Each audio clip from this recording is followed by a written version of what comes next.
first met her, yeah, it was on that beach. The one in Hyde Park, yeah, that's 53rd Beach. And she done walked up to me and said, boy, what's good? And I said nothing, just gone back to my hood. So we hit the road, I'm in control now. I grab my guitar next to my bed, I play a song now.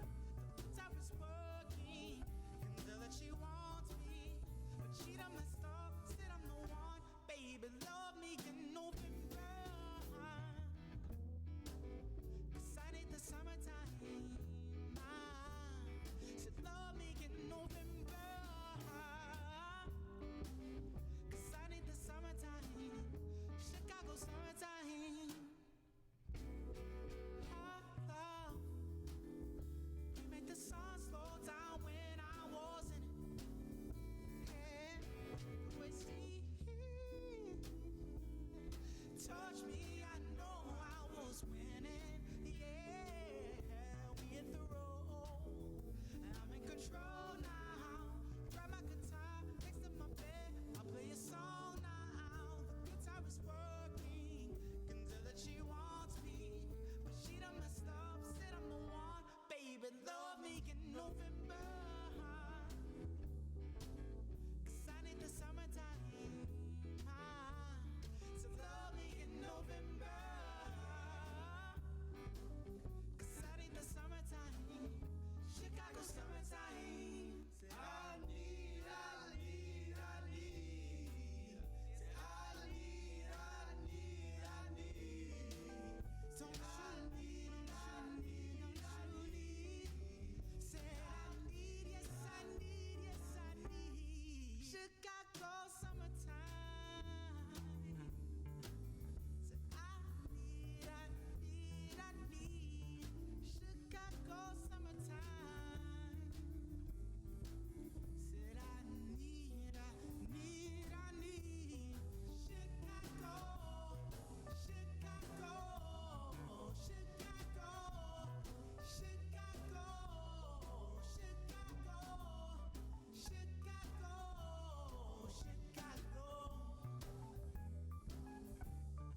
Chicago summertime.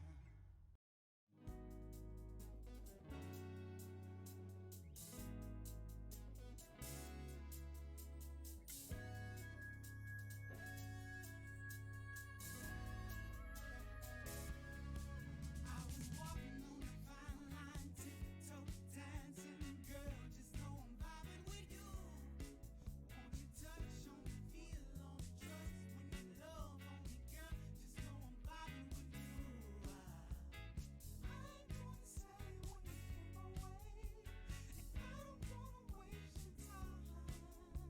I saw your future when you walked my way. It said that you'd be mine.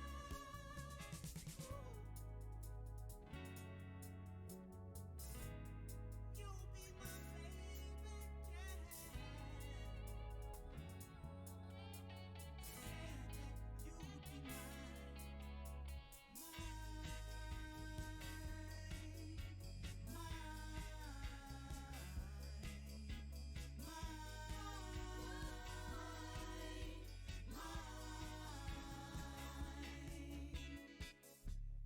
I ain't gonna say when you came my way. I ain't gonna say when you walked my way. I ain't gonna say when you walked my way. It said that you'd be mine. She said what she need is the honesty. I said what I need is you proud of me. Lay back, sipping wine on the yacht, making plays on the waves, how we move like a harmony. Free bread and you know we gon' get it. 4-4 when it's speed, I'ma hit it. I'ma be on that Florida, Georgia line, girl, take your time, I'll be home any minute, yeah.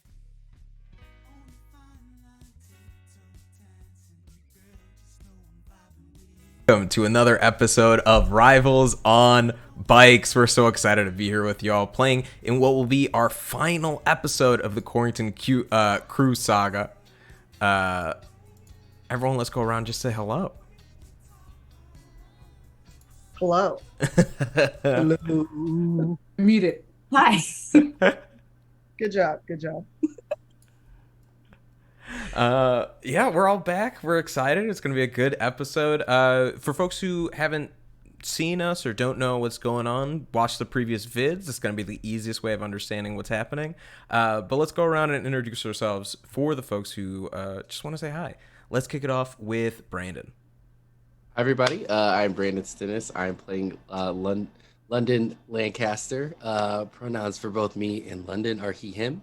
A little bit about him. He is high school jock who plays lacrosse.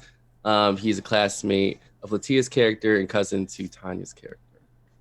And, he's just kind of a brute force, kind of, I feel. With a bat and doing stuff with it. Heck yeah. Solved a lot of problems with that bat, honestly. Yeah. Awesome. Let's go to Latia. It's me. Hi, I'm Latia. I'll be playing Micah Kensington, classmate to London and associate of Colleen, Tanya's character, the conspiracy theorist of the group, and all around neat girl. Sounds about right. I think that's with this reaction seems to be the best understanding of them. Neat girl question mark. Heck yeah. Tanya, you want to go next?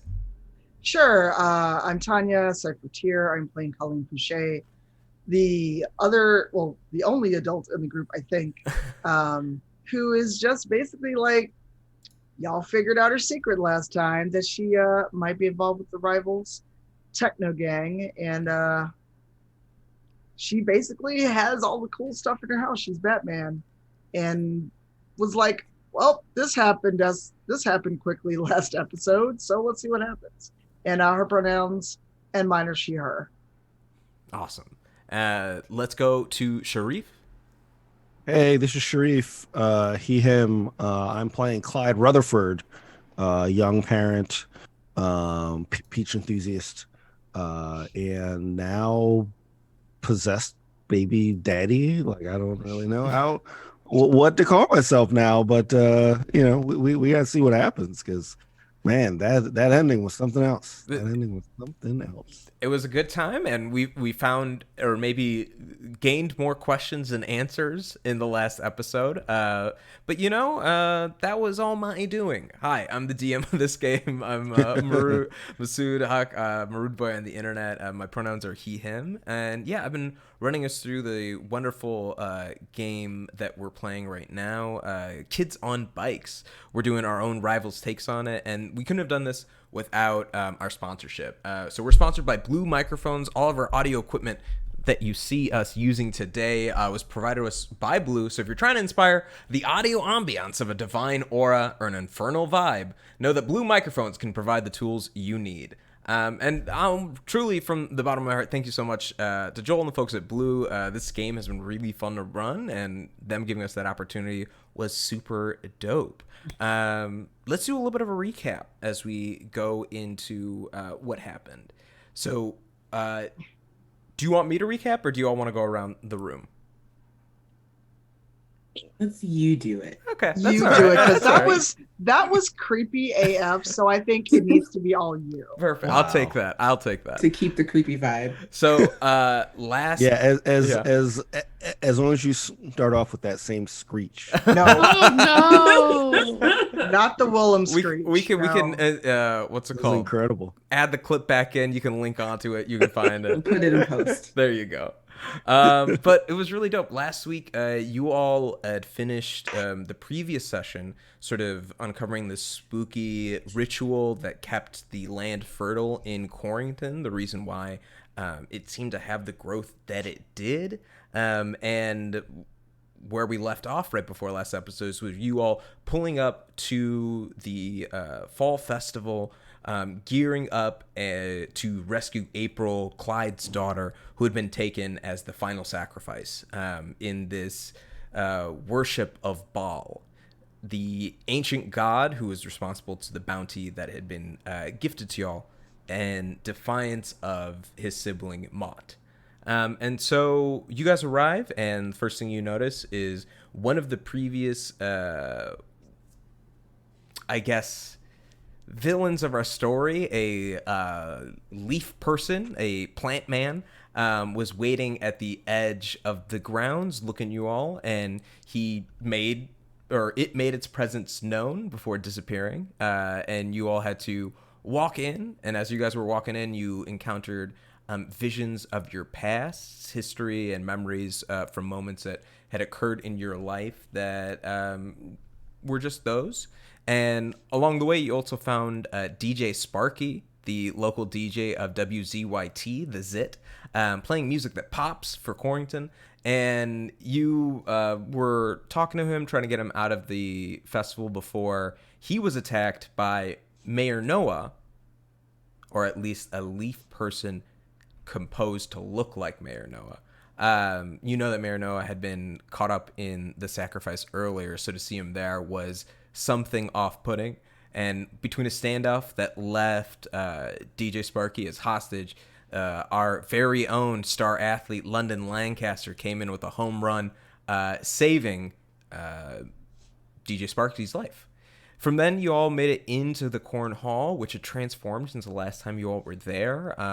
And suddenly, you encountered a series of traps that you all outwitted and brought your way through to finally find Old Man Archie, or the Arcanon, as he preferred to be called, standing over a ritual to consume April's essence to bring back this new bounty for another 7 years.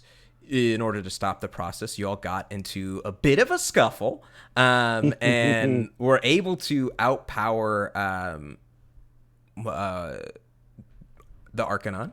And in doing so, realizing that he only had one option, he sacrificed himself to prolong the ritual. But in doing so, had some words of warning for you. Just this part I'll recap because I think it is important. I'm going to read. Before, as Archie was stabbed, April opened her eyes, but they weren't her eyes anymore. They were completely glazed over, completely white, and in a voice that no 3-year-old should have, said, "Thank you, my agents of chaos. You've done what needed to be done, performing excellently. Too long has the favor and drink of this land been unchecked. Too long has the population of your mortal brethren has gone unchecked. Too long has my nature been held at bay for theirs to shine. It is time to tip the scales back. The balance of things will be evened." And Archie from the Vines replied to y'all, "I've bought you 7 years. That's all I've ever done. Hope you enjoy things before the apocalypse." Before the vines that were enwrapping him begin to discolor his own skin, transforming him into what a more natural looking figure, like, you know how like old wooden sail ships had what's it called, like people, or like they put individuals Figureheads. Figureheads, thank you, that's the word, on the bow of the ship. I remember bow, but I could not find the word figurehead. It kind of looks like that, but more natural, as if he is actually grown into the vines themselves. And so here's the cool thing about kids on bikes is they actually have this option, is that if you're running games over multiple sessions, you can choose how much time passes between them. And I'm going to say 7 years passes. And so I'm going to ask you all a series of questions now, because part of this game is collaborative storytelling, about what sort of happens to y'all in those 7 years. I have a few questions that I want to hit you with as a group, and we're going to ask, like we did before, we're going to first talk about Corrington. So here's my first question. Well, I'm going to ask a bunch of them, and we can sort of go back to it. I'll just go through my list. What happens immediately after the last episode? Like, what sort of occurs in the next 48 hours for you all? What is the state of local politics after the mayor and his family's death? So Noah Bromington dies. He's sacrificed along the wall because you guys weren't able to save them in time. Same thing with his wife, Jessica Fitwicky Bromington, and their child, Laura Bromington. You also lose Gregory from earlier, Rebecca, the babysitter, and Keenan, I believe his name was Fields, the gym teacher over at Our Lady of Perpetual Peaches, the local high school in town. So these individuals, along with Archie, die. And what is the fallout of that? What happens? How do the authorities handle it? What goes on there? For you all as a group, do you all tell the town? Does this truth come out? Who listens? And my last question before I save my final question after we get this, what happened to DJ Sparky? Yeah, because like Sparky, he got away, right? You guys saved him. Being held. Yeah. He booked it out of there immediately, peeled out, and left some of his most prized possessions behind. Also, just for the record, I want to let you all know, pun intended. Let me just look this up. It's 1996 now. The top songs are I Love You Always Forever by Donna Lewis, Come On and Ride It by Quad City DJs. God. It's All Coming Back to Me by Celine Dion, Unbreak My Heart, Tony Braxton, Change the World, Eric Clapton, and If Your Girl Only Knew by Aaliyah. So these are the tracks of the time if you want to place yourself as you think about, also Elevators by Outkast. I was about to say. Also, Ready or Not by the Fugees came out. Yeah, no Fugees, no Tupac. There you go. I'm No just here Biggie. like, Come on, man. Where it's at. Come on, Corrington. Busta Rhymes. Hoo-ah. That's right. Woo-ha. Yeah. That was a good year. That was a a good good year. wow. I'm surprised no one started singing Tony Braxton.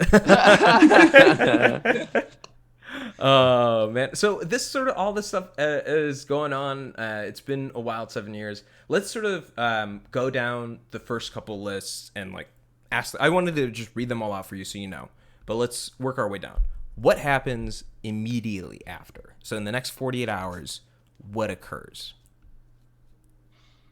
I think Colleen would use the resources of her group to make everyone think that it was just like a mass illusion. She'd Men in Black it. Not that she knows what Men in Black is, but cult murders mayor and family, but our names would be nowhere in it.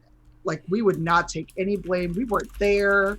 We left town. We suddenly disliked apples and peaches, and we're like, you know what? There's something to do in the next town. Nobody saw us. Heck yeah. So you use the resources of the rivals to make you all have like an alibi of some kind. So when folks, of course the federal authorities show up, when word hits that a cult murdering happened, this is like way too big for the local police. So they get into it and they start looking into it. But you all are able to keep your names out of any lists. Any questioning that happens seems to go unnoticed because of the rivals' excellent technical abilities. What sort of happens? Give me a little more detail from the rest of y'all. Sorry. What happens in the next 48 hours? Well, Clyde for sure is. I don't know. It's 100% depends on what's happening with April, right? Yeah. So if she is like, if that speech thing happened and that's like it, like Clyde is 100% trying to rush her to a hospital. So even though it seems not like a hospital kind of problem, like he doesn't know what to do. So what happens? I'll say is that that speech happens. Archie says his thing, and the moment he turns into wood, April eyes close again, and she kind of collapses asleep. And so, based on that, he's going to rush her. To rush to the hospital. You take her to the hospital. What do you tell the hospital? I tell them that she's not feeling well, and I just wanted to be safe. Yeah. So they take her in. They look at April, and they notice a little bit of like scratch marks on her skin and some things that are from where the vines were like wrapped around her in a certain way.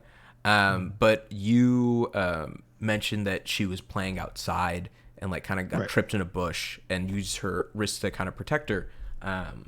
And she eventually comes to within the next 8 hours, and she looks at you and it's like, Daddy, I had the worst nightmare. And what do you tell her?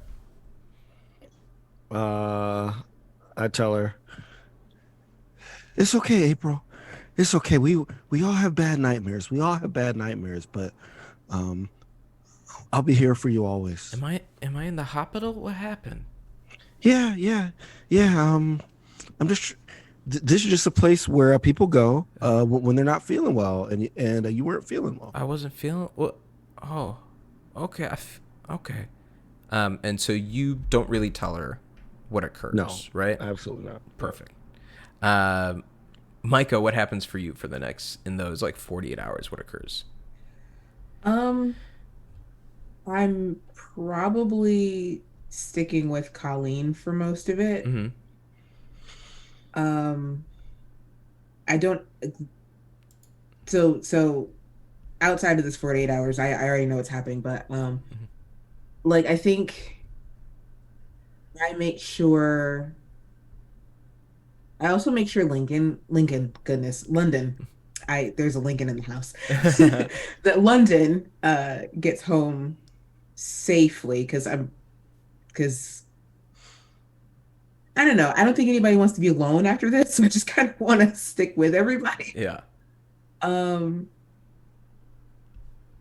don't know. She's already like formulating a plan in her head. Like the plan is to like go find Sparky, make sure London gets home safe, ask Colleen if she can join the rivals, take her car home. Yeah. So you sort of tie up the loose ends that you need, make sure that like everyone's sort of looked after, like double checking on the emotional state of everyone in the group. And you bring up a good point. Like you want to make sure London gets back all right, because while your parents aren't in town, London's parents are. And though they sort of trust him to have come home and gone to bed, been there before midnight when his curfew was, you all, like London, you called your parents home and left a message saying that you stayed over at Colleen's. What happens when you get back? Like, sort of, what's that interaction like? I think I feel like London sneaks home and he doesn't actually talk to his parents. Like, this whole experience kind of like freaked him out. And how he kind of had the feeling of wanting to leave Quarantine. He like packs up like a few shirts, some personal items, and he like runs away. Yeah, he like runs away. Just like he leaves town. He gets all of his money that he has to go to the nearest bus station, and he leaves town. Dips. This is wild. 7 people die, and 1 kid goes missing. What do the rumors spin out from it? What do you think the rumors are? I think that like I want to look into that. Like, what does London ever think about Quarrington again? Or are you just like moving? You're off to New York. That was always the plan, right? You were going to get out of this town. You're going to go to New York. He was planning on leaving, and this was the thing that made him leave. Heck yeah. And then Colleen, do you know that London dips? Like, so London, do you tell anyone you're leaving? No. Not even the crew. So you just leave. Heck yeah. He leaves a note for Colleen and tells her what's happening. Yeah. But he just leaves. Yeah. I think she's the only person that he tells. And Colleen, you said that you sort of cover their tracks. What do you do to protect London? Because obviously this is going to like pin on him, right? Like he's suddenly gone. Like what sort of happens to, what do the rivals do to kind of protect London's identity? Or what do you do with the rivals' resources? Which might be a better question. Since I know what he did, I've got my ways of finding people. Yeah. So London gets a mystery package of bank bonds, a new passport. Oh wow! I remember driver's licenses were a thing then, right? Oh, for Yeah, sure. they were. Yeah. Look, I don't know. I've had a car once in my life. I'm trying to remember. Like a new alternate identity should it come down to that, because I just let them know it's like, not going to show up on your doorstep, but here's something in case anybody tries to come sniffing around. Because with all these dead people and you suddenly being gone, there was some suspicion. So, kid that not everybody knew a lot about, that always seemed standoffish, goes missing, and word is a cult was happening. People are putting 2 and 2 together and getting 8. So just so you know, if you need it, I got you. Just let me know once in a while that you're okay. Yeah. And, Also, as a point about the licenses, back then in '96, those New Jersey and New York licenses, not a lot of security, no holograms on those things back then. Not that I know, but No, of course very not. easy to cop. It's not very at all. easy to make fake licenses back then. So if you have a time machine and want to go get into something, that's the time. No. I also think that Micah continues to be her usual self and helps the rumors with her wild, wonderful conspiracy theories to kind of maintain whatever normalcy there can be in Corrington after this. Yeah. Like all these rumors and Micah's, of course Micah is. I love that. There's so many so many rumors out there. No one really knows what to believe about it. Yeah. So I'm putting out some super ridiculous ones and also some that are just could be. Yeah. But so far off of what actually happened. Yeah. Very dope. Awesome. That's great, guys. I love that. Let's go into a little bit about the politics. What happens after the mayor and the family's death? Who becomes the new mayor? What happens to the town? Does the fall festival even happen again anymore? I think Clyde should become mayor.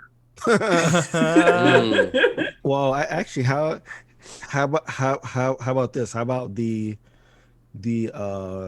retired head of the EDM company? Heck yeah! In a bid for relevance, he's kind of like a Bloomberg kind of guy, just a billionaire that can just throw money at a political campaign. Yeah, makes a big effort to become mayor of Corrington. The retired EDM CEO becomes the mayor. Heck yeah! Yeah. And what do you guys want me to create a name for him? Do you have a name in mind? I do not. Okay, I'll generate one. What happens to the relationship between Corrington and EDM after this sort of switch happens, this new power? Well, I mean, I'd imagine there'd definitely be some accusations of, because at the beginning we said that EDM was kind of a stagnant company, not really hiring a lot. So there's definitely a lot of thoughts that, he's going to use the power of the government to make the company relevant again, because even though he's retired, still has a lot of share, investments, all that stuff in the company. So that he might be, trying to use that influence to make the company, to increase the value of the company. And the thing about Mayor Roswell Jenkins is that he is he came to Corrington with EDM. He's not originally from Corrington, right? He came when the company came. And folks really remember him for the boom that happened then when Roswell came with everybody else, the prosperity. So it probably made it easier for him to run that campaign as to why he should be mayor. And I like that a lot. That's very dope. Does anyone else have stuff that they want to add to sort of that? Or how the town changes on a level because of that information and post Corrington? Oh, that sounds good to me. Perfect. And so people sort of live in this new life at E where EDM is really, it's becoming EDM town, right? It's not even like Corrington is itself. The fall festival doesn't happen anymore. It's just known for this company. And what do you all, so you all said that you guys kind of don't tell anyone about what occurs, right? Like you guys kind of try to keep it under wraps. So y'all don't tell the town. Everyone listens as you don't tell them. And so nothing really occurs. What happened to DJ Sparky? Someone who had media influence and directly saw some of this horror. I go to visit Sparky a lot. Oh, that's better than what I was going to do. I think I try to express upon him the importance of not really being so vocal about it, because who's gonna believe us in this small town? Wait, Micah, you want me to keep it under wraps? You're the one who's talking about all these conspiracies all the time, and now suddenly I need to not tell people the truth? And he looks at you incredulously. Yeah, see, here's the thing. Really, though, who is going to believe you? And so you all have this moment realizing that the only real truth you all know can never be shared. I imagine that like builds a little bit of a like camaraderie or friendship, like deepens your relationship in some way. Do you end up getting a radio show? Do you end up doing a program at the local radio station? Are you so for the last year that I am in Corrington, because I go away to college, right? For the last year that I am in Corrington, I do start working at the radio station. Heck yeah, very cool. So you spent some time getting into the radio scene. Are you ever an on-air personality, or you're a producer? You're always behind the deck. I think mostly a producer. I'm more interested in how everything works, but I think he manages to get me on air. I do like a monthly thing. You do not even a weekly, a monthly show. Like a monthly thing. Very dope. And so that's great. And then this is my final question about the town before we go to individual questions. And what happens to the farm? Does it get a new steward? And how does that affect Corrington's culture and economy?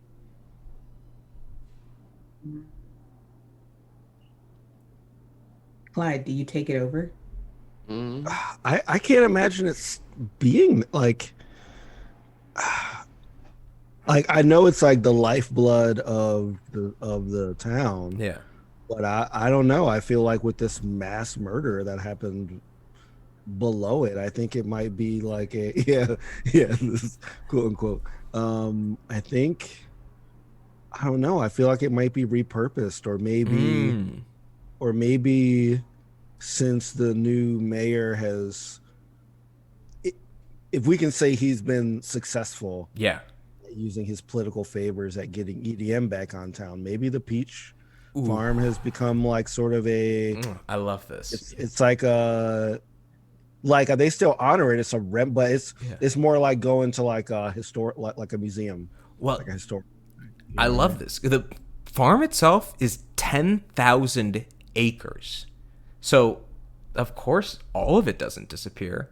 Parts are just bought off. And it's not really bought off, but it's sold by Corrington city government, right? Because now there's no person in charge. No one there was no will that Archie left behind because he never thought he would be in this space. So it kind of became the city's land. And they bought it up real quick because they set the price.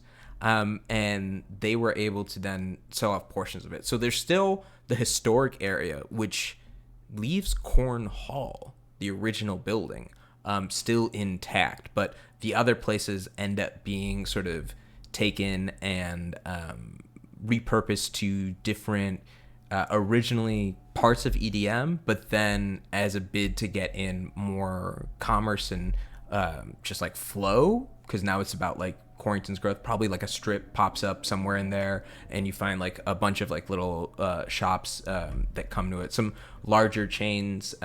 Even heck, y'all got a Walmart. Comes through, you know. Oh, Big okay. time. It's big time. No Burger King yet, but a Walmart. The Burger King inside of the Walmart. We got a venture, y'all. Heck yeah. So I love that. Let's move on to individual questions. And for this, I'm going to ask you some questions, and then I'm going to let you all sit on it, because I want you to, and I'll play a little bit of music so you guys can like sort of like think about it, and we'll come back. I'll answer questions from chat if folks have any questions to ask me. So I want you to think about, I'm going to say a general question, and then I'm going to ask a specific question to each of y'all. So first one, what do you do for those 7 years? Like, what do you do in those 7 years? Just what happens? The big beat points for you, the things that you think are important. Colleen, this one is for you. What becomes of the rivals? Do you change direction on your mission because of the interactions with the supernatural? Do things shift because you're an anti-EDM organization at your core, and now suddenly EDM is more present and more influential in the town that you're kind of techno representing? Micah and London, you both are now 24. I want you to think about the biggest changes for them physically, mentally, emotionally, and spiritually. And by spiritually, I don't mean theologically. I mean more towards like intrinsically, as like what drives you, like what changes about that in that 7 years, or what do you learn about yourself? Micah, what becomes of your conspiracy hunting? London, you already answered this question that I wrote. Do you end up leaving? You do. My question is, what brings you back 7 years later? And then Clyde, April is now 10. What happens to her and you over those years? You're now 26. So you were 19 and now you're 26. So I want you to think about also this relationship. 19 to 17 is a bit of a difference. 26 to 24 doesn't feel as much. And so how does that affect Clyde as he's now interacting with like Micah and some of the other folks? Yeah. And then I'm going to provide a little bit more stuff. But in the meantime, I just want y'all to sit on that and think. And I'm going to play a little bit of music in our background. Don't worry, it's not spooky yet, I promise. But yeah, so take some time. I'll give you like a nice like 5-10 minutes to think about that. And I'll just be here in chat. If you guys have any questions, feel free to enter into our giveaway. We're giving away a few copies of Kids on Bikes. Rivals on Bikes for a moment. Kids on Bikes, and a supplement to go with it. So if you really like what we're doing, if you're enjoying us playing this game and wonder how you can do it, please enter the giveaway. It's the easiest way to enter a chance. You can also do that anywhere, internationally, nationally. We're not beholden to any restrictions. Get in those submissions. And also, if folks want any questions, or if you guys have any comments for me, feel free to let me know.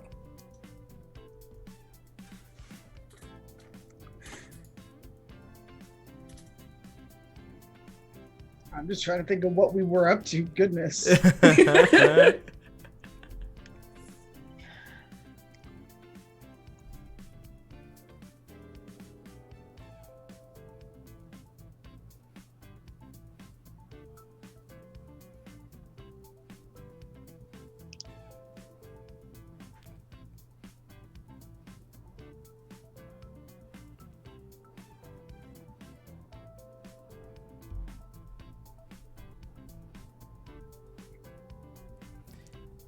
Magicka RPG, I don't know. I'd still enter. It might be a good worth a shot, and this might be the game to get you back into it.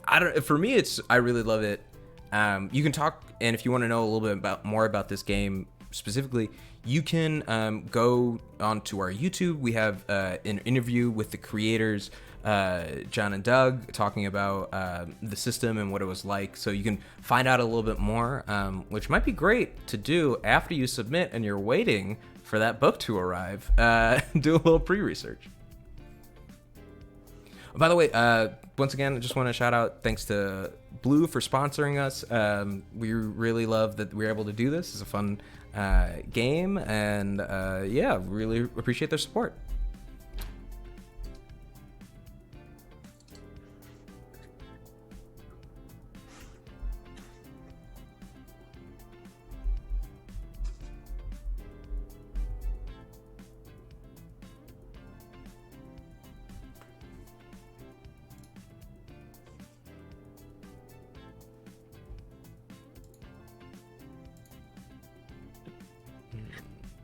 Hope everybody loves my research faces.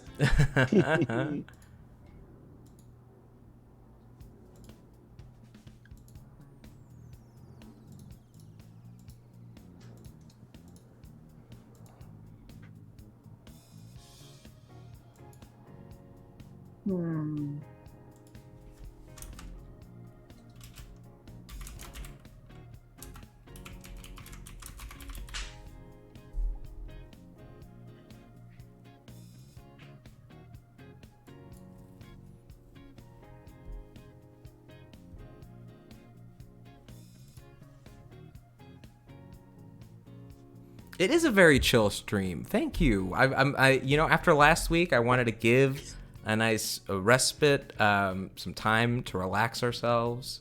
Yeah. And who knows what happens with the rest of this episode? Maybe nothing.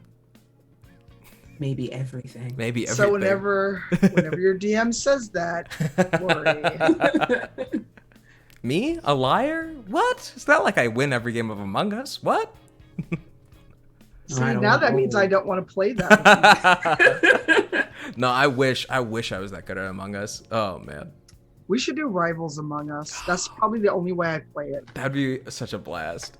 Yeah, I've actually never played it, so It's like $5. Mhm. And that could help push us to affiliate. That's true. It was. You're good. I don't trust Brandon though. I've watched him play. I'd be lurking in your streams. Yeah. It's like, ooh, I can't play with Brandon. I hear like, oh look, there's a body. I wonder who did it. Mm-hmm. I love, for me, the moment someone who was the imposter made the announcement of the body that they just murdered. Like, when that trap was laid for me was the moment I was like, oh, that's so good. Because I fell for it hook, line, and sinker. I was like, who did this? You called it in? It must have been somebody else. Surely you wouldn't call in the murder you just did. Right. What serial killer behavior is that? Trying to get credit for... Like, have you met any of us?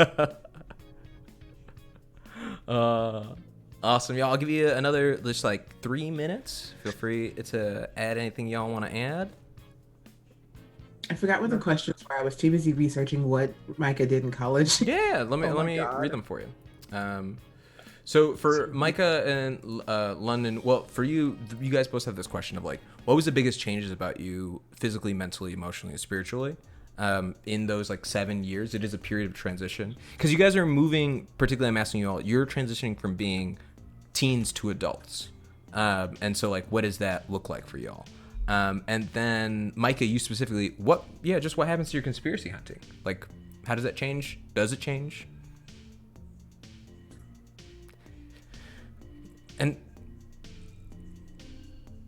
yeah, Kelly, you bring up a good point. Why can't you just RPG Betrayal at the Hill House? We've done it. I mean, look at that. We've done it. The one shot I led y'all through was right. Yes. I built the house in Betrayal. Yeah. And then right. It's totally doable. That was a great game. Mm-hmm. Very fun. Also, just because that set that you put us in, that D&D set, like, oh, so weird and like just like funny. It was so good. Yeah. We don't have a Discord command. No. Let me fix that.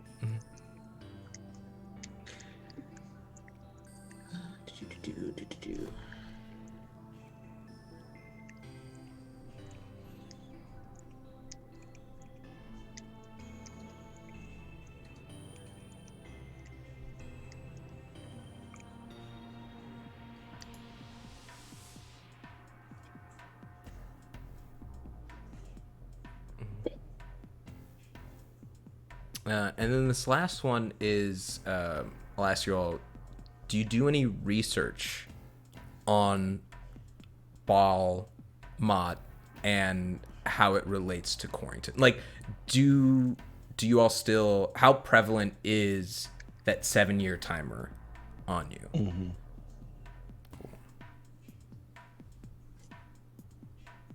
Oh, interesting.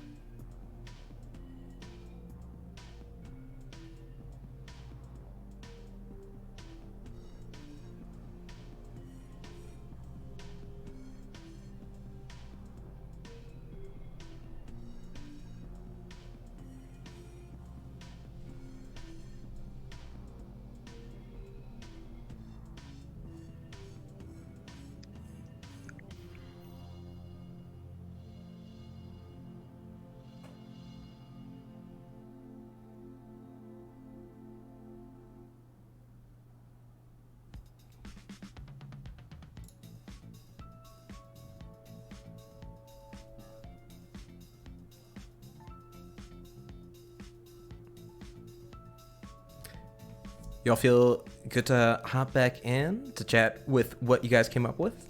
Yeah, Yeah? I I do. think so. Heck yeah. All right, let's do it. Let's work our way around. Sharif, why don't you start? I have some stuff about April, so I think Clyde should go Rejected. last. Yeah. Rejected. So if you have to go last, Wow. Clyde, if Clyde has to go last, let's start with Tanya. Tell us about Colleen.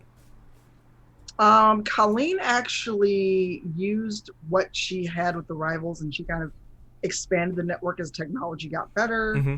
And she kind of took a page from Micah and started doing a lot of anti-EDM propaganda, Oh.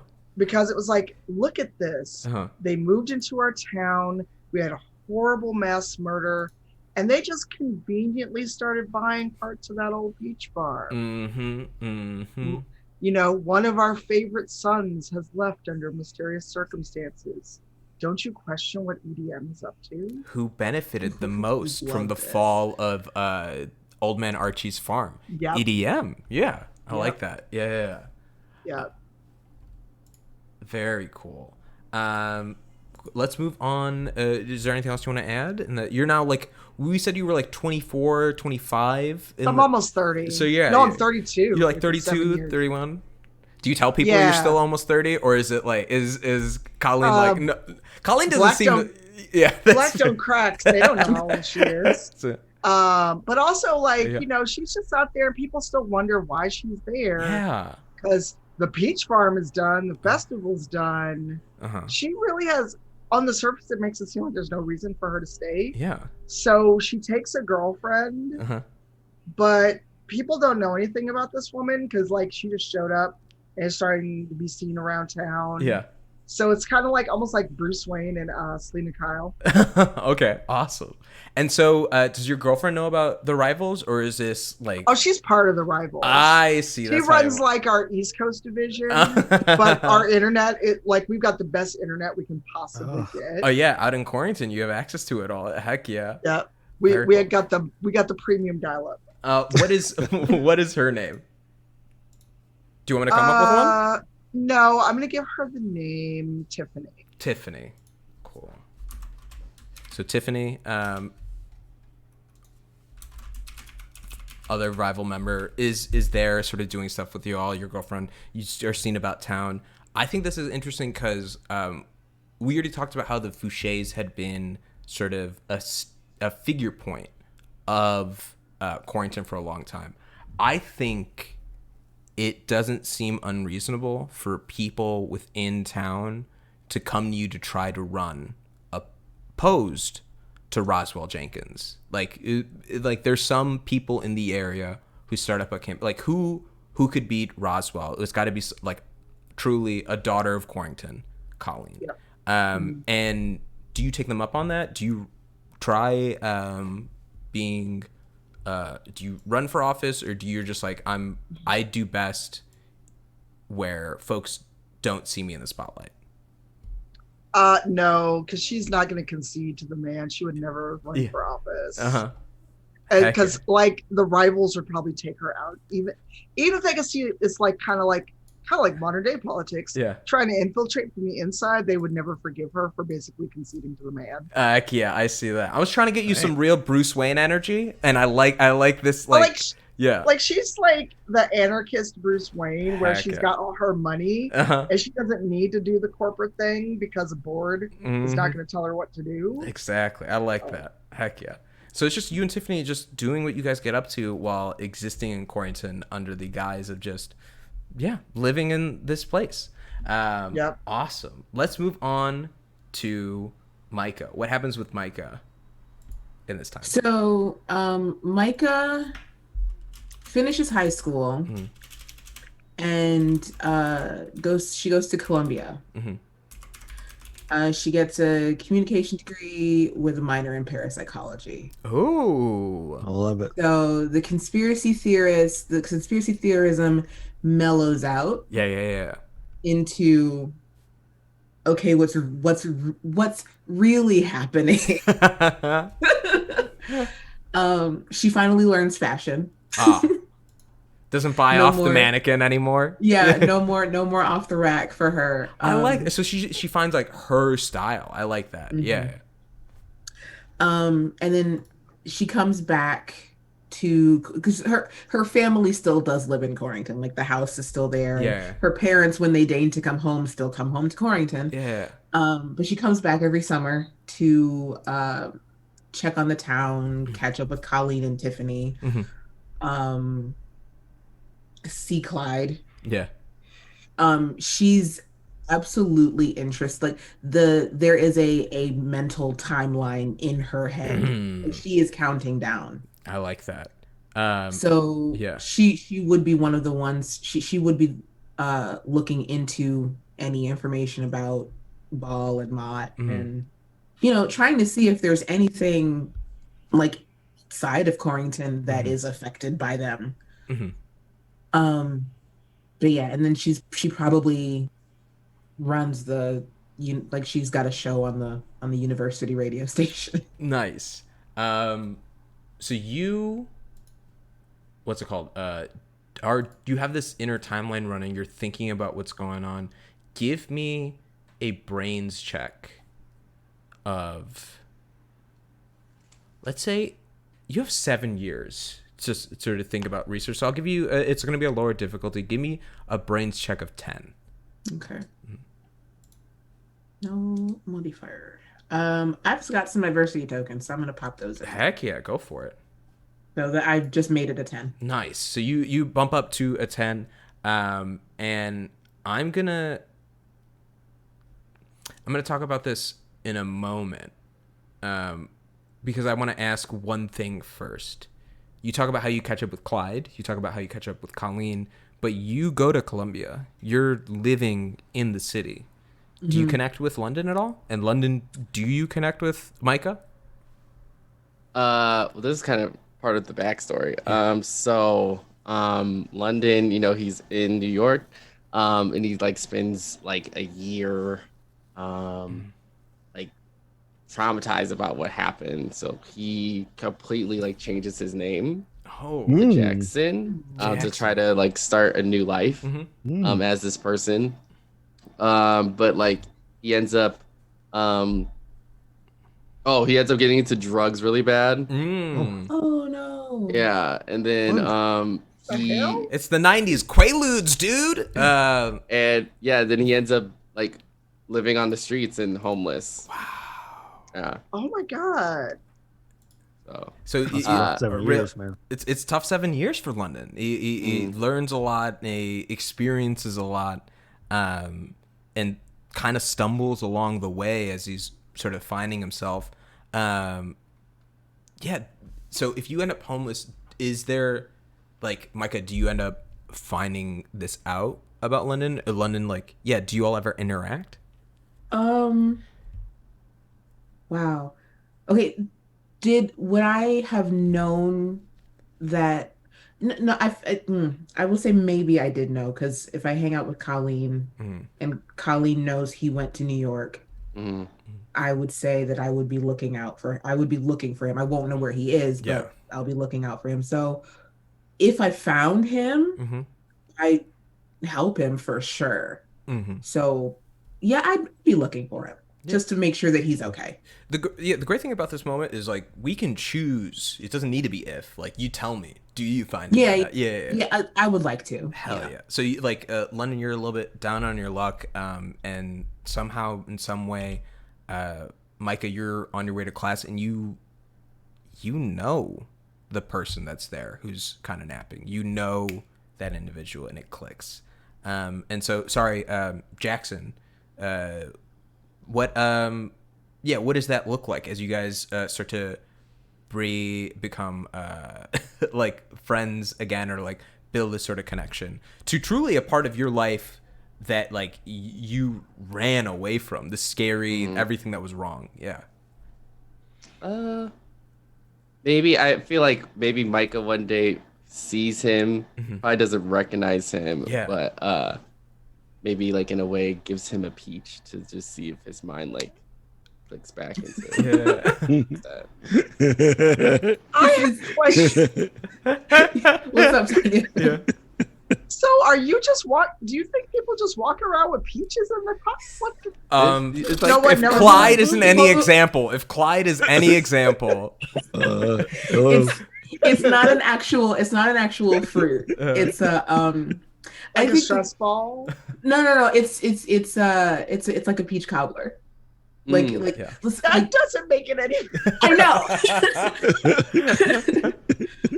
I think the kind of person Micah is like, yeah, she would, if she thinks about it, she'd give you some kind of food. Let's not say peaches, but she'd have an idea and she'd give you, I don't know, something. Something that would kind of, like, jog your memory. And then because she is Micah, she has her own apartment off campus, and she'd, like, bring you to her apartment. Like she'd, like, you know, you don't have to stay here, but if you need somewhere to stay, you don't have to be on the street. I like that. So you, like, Jackson gets his sort of, like, feet back underneath him through Micah, and, like, you all don't really talk about what happened, but you kind of, in a way, just know that you got each other. Like, there's a level of, like, just, like, trust and support because of this trauma that you guys don't ever discuss, though. Well, don't ever discuss until about 6 years and 51 weeks. You and Colleen, are you also doing any research in the meantime? Are you, like, trying to keep up, or is you're now, like, what happened was weird, it was a weird thing, and now it's just like there's a real threat of EDM on the lives every day? Like, what's no, Colleen would be having something working on looking up balls. Yeah. And maybe her evening, like every other evening, she's seeing what came up in searches. Heck yeah. And also, when she doesn't hear from London in a while, and she knows that Micah's in college at Columbia, she sends a note going, "Hey, I know you're out in college at Columbia, and you may or may not have heard from him, but have you seen London? I know he just up and left, but we've been keeping in touch, and it's been a while." Heck yeah.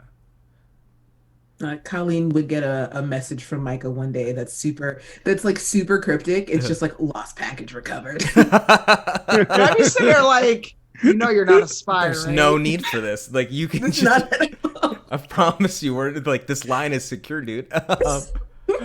I love that. So you guys are both doing your research and you're like kind of confiding with one another what you come across. And in your time, you discover one of the someone, a philosopher, archaeologist who'd been digging into this sort of like ancient Semitic Canaanite time period, and come across these findings, looking over their work, which once again, I can generate a name if you want, or y'all can come up with whatever this scholar's name is. But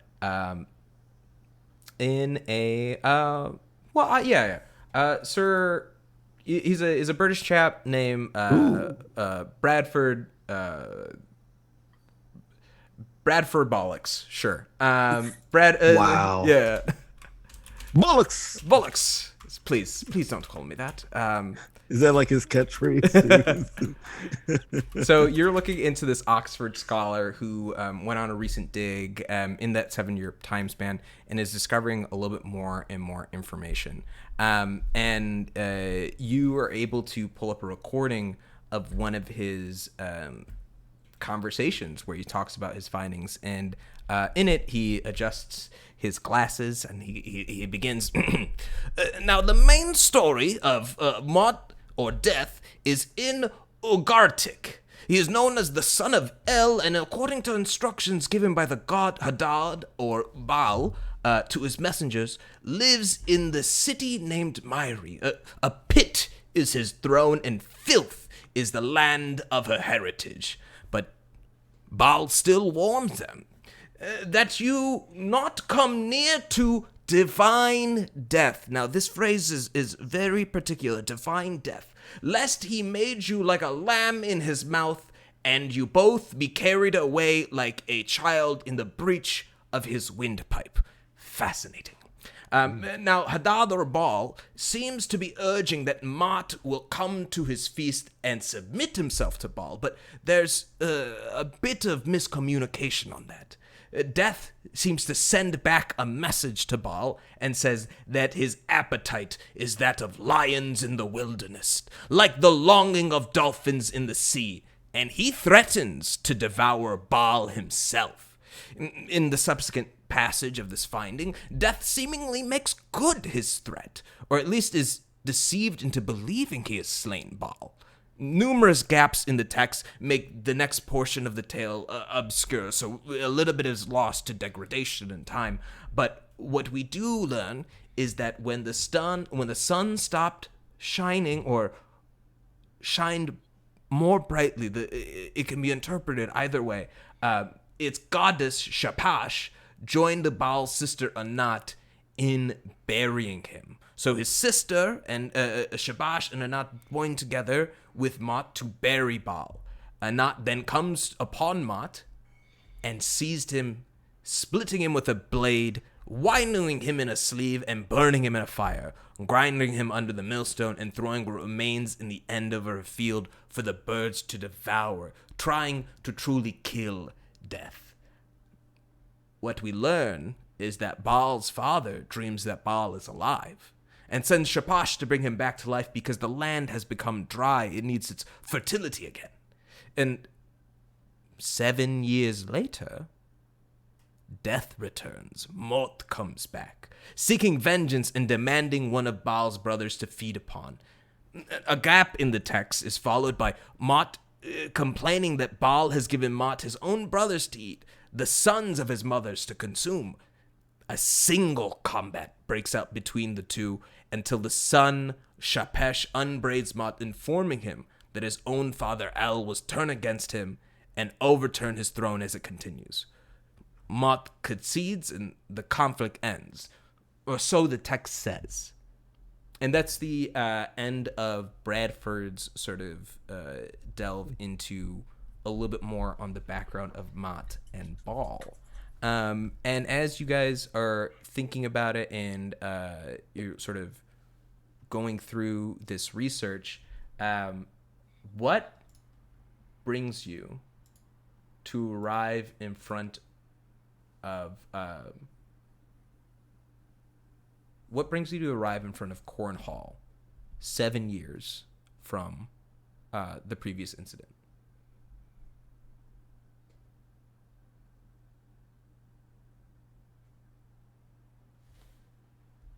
This is not me, right? Mm. Because you're getting to me later. No. This is everybody. That was information that Colleen and Micah gained. Whether or not they shared. Yeah, we didn't talk about what Clyde's been up to. Yeah. Oh yeah. I'm so sorry. Thank you for reminding me, because this is also very important. So Clyde, what have you been up to? You said in the 7 years, what's been going on? Yeah. So in 7 years, Clyde. So remember, when he was younger, he wasn't really noticed too much.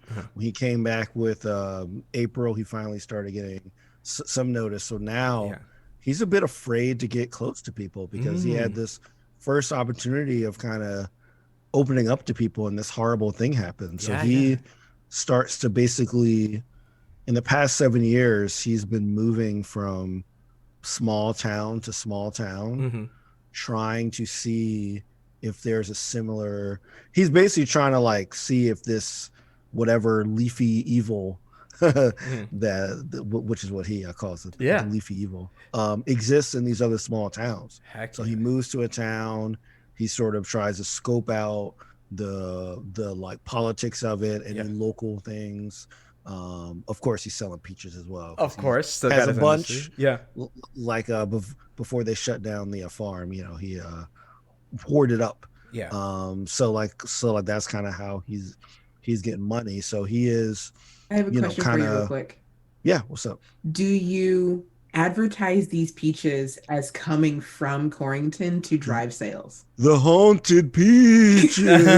Very cool. Oh yeah, he absolutely does that for sure.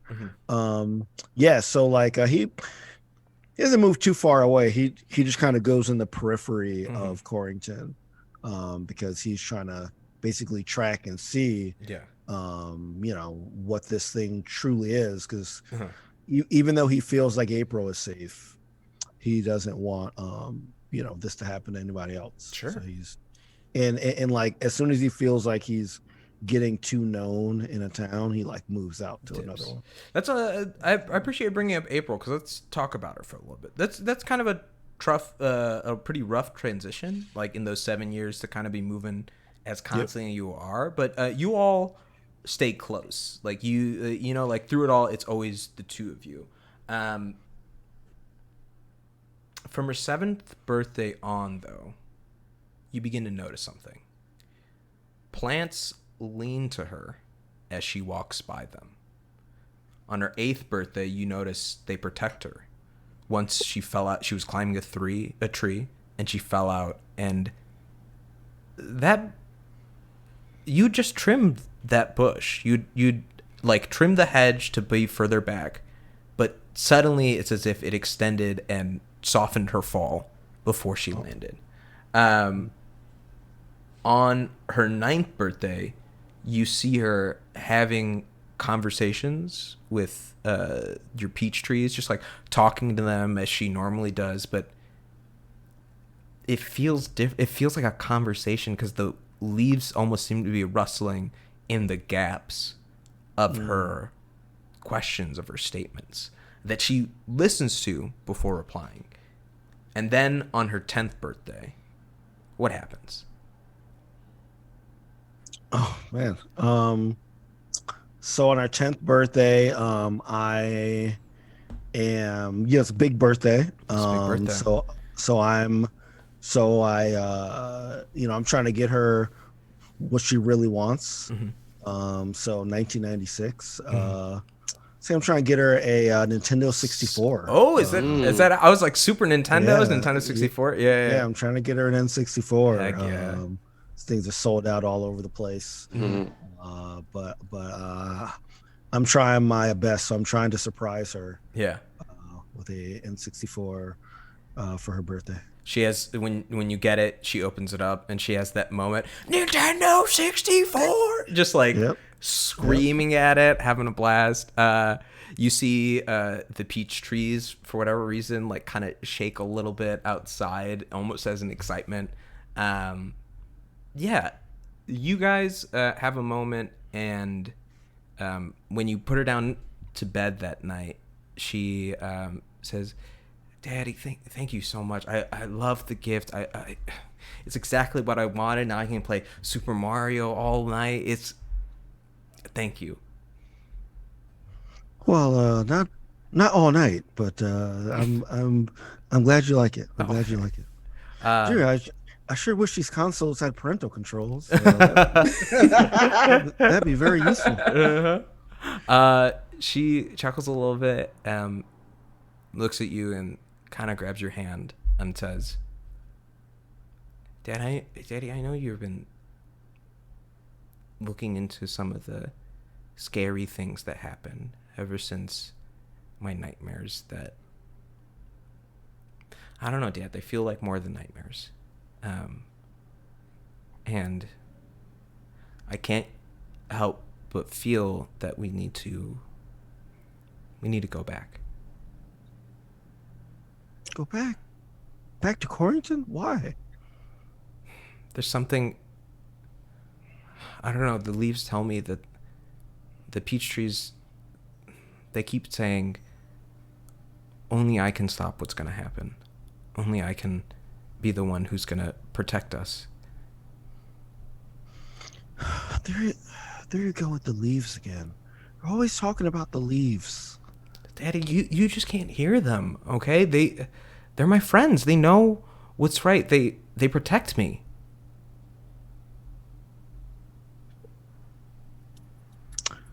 All right.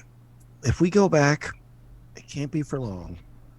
I do have a couple people that I do want to check up on. So sure, we can. I mean, it's your 10th birthday. You know, I've been checking in on the news. Like nothing else crazy has happened there. Mm-hmm. Why not?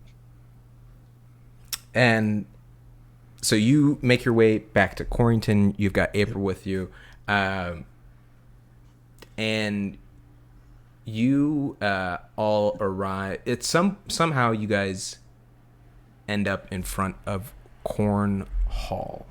What brings you all there? What sort of I imagine Colleen and Micah, you discover that Corn Hall is the source of the ritual, so some way somehow it's still important, and so that kind of brings you all present. Jackson, what convinces you to go back and join them for what has been a 7-year clock on your back? I would say his family. Oh, because he hadn't said goodbye. Yeah, I just left, so he wants to go see if his family's still there. Yeah, he has no idea. Yeah. What happens to his family? Oh, we'll say that his parents both have died at this point. Oh my gosh. So yeah, he's going back but doesn't know like the house is any of this. He goes back and you look and your house is different. There've been renovations done to it. And then as you walk by, you notice different people in the home. That's all we're going to talk about for that. And then you sort of move forward and you guys all gather together. You're pull up at Colleen's house, I imagine, as you, of course, you know something's going to happen. You have to get ready. How do y'all get ready?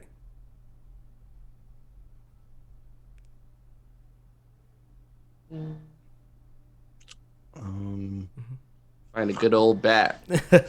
Yeah, I was about to say, have we talked about we're all going to the hall, or do we all just meet there? I'd say, or we're going to Colleen's. I would say April is the one who tells you that the trees have been telling her more and more, I need to be there. I need to be where it started. Like, that's where we need to go. Okay. Uh-huh. I think in Micah's case, because Micah would have driven Jackson back. Like, Micah would have been, you know, like she would have driven him past his parents' old house and all that. And I think we get to Colleen's house and it feels really similar to 7 years ago. We're gearing up. Yeah. Um, There's something in the air that just sort of like resonates with y'all. yeah. And as you, yeah. And I was just gonna say, like, I don't think I don't think Micah says much. Yeah. But yeah, it's just like this really palpable energy. And you all sense it in a way that you don't understand, that something is coming and arriving, and you all feel it before you know what it is, as the earth ripples and rocks, as out of the window from Colleen's mansion you see arise a tower unlike anything you've seen before, climbing rapidly, seemed to be made of white marble that shines and reflects the sunlight, reaching up and up to the heavens. You guys pull into the 77 Chevy Impala, familiar. Set yourselves ready, and you peel out. As Clyde, you made sure April's buckled in the middle seat. You pull up and you see people from the surrounding areas looking at this monstrosity that arises and just start running, start booking it. Some of them are walking towards it, and a few that put their hand on it shock for a moment and fall down. As you gather and you stand in front of what used to be the entrance to Corn Hall, you see a single set of double doors extending into the sky, into the ether. And above it, it says, Tower of Babel. All ye who enter, abandon faith, for it does not matter to me. Oh boy. Oh wow. That's no good. We're getting biblical. And so you Wow. all gather at the door. You see April grip onto Clyde's hand. And as we enter the Corn Hall, I think it's the perfect time to talk a little bit about powered characters. So the cool thing about Kids on Bikes is that you can introduce characters with like powers who have different abilities, and the way that they work is no one player controls them. You all get to decision and decide how they sort of exist and operate in challenges. So you all collectively will make those decisions. I'll provide any narrative-driven sort of context through them that needs to be relevant, but for the most part, everything else about them, you all communally decide what happens, and also how you then aid them to do what they do, because there's an interplay that occurs. And so you can see in our game, I added a character sheet for all of y'all to look at, and that is for April Rutherford. All of her stats are left blank. Her flaws are whatever you guys set them. And her powers, I wrote down control over the earth, less control than Archie, maybe more powerful. So that is the question mark that is present there. But what do you think are her strengths? What do you think sort of drive? We were established that she is kind of protected by nature in a certain way. So I'm going to say she's tough. So she has that sort of strength that's present. I'd love for you all to each pick like one pick a strength, like decide what two other strengths for her would be, and then let's pick two flaws. I'd say unassuming. I mean, she's a 10-year-old sweet-looking girl. Yeah. That can apparently wreck shop and talk to plants. So, you know. I'd give her intuitive. Intuitive. I like it.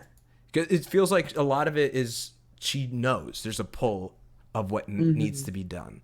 I like that quite a bit.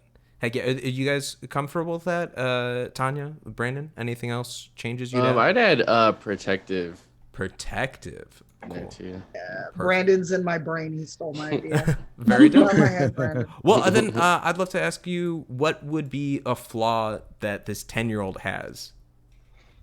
Oh, a 10-year-old. Oh, Jesus. 10-year-olds. They have no flaw. No, Is she restless? Oh, they have plenty of flaws. I've Yeah. I would say reckless, because she's like, I gotta go save everybody. Right. But you're 10.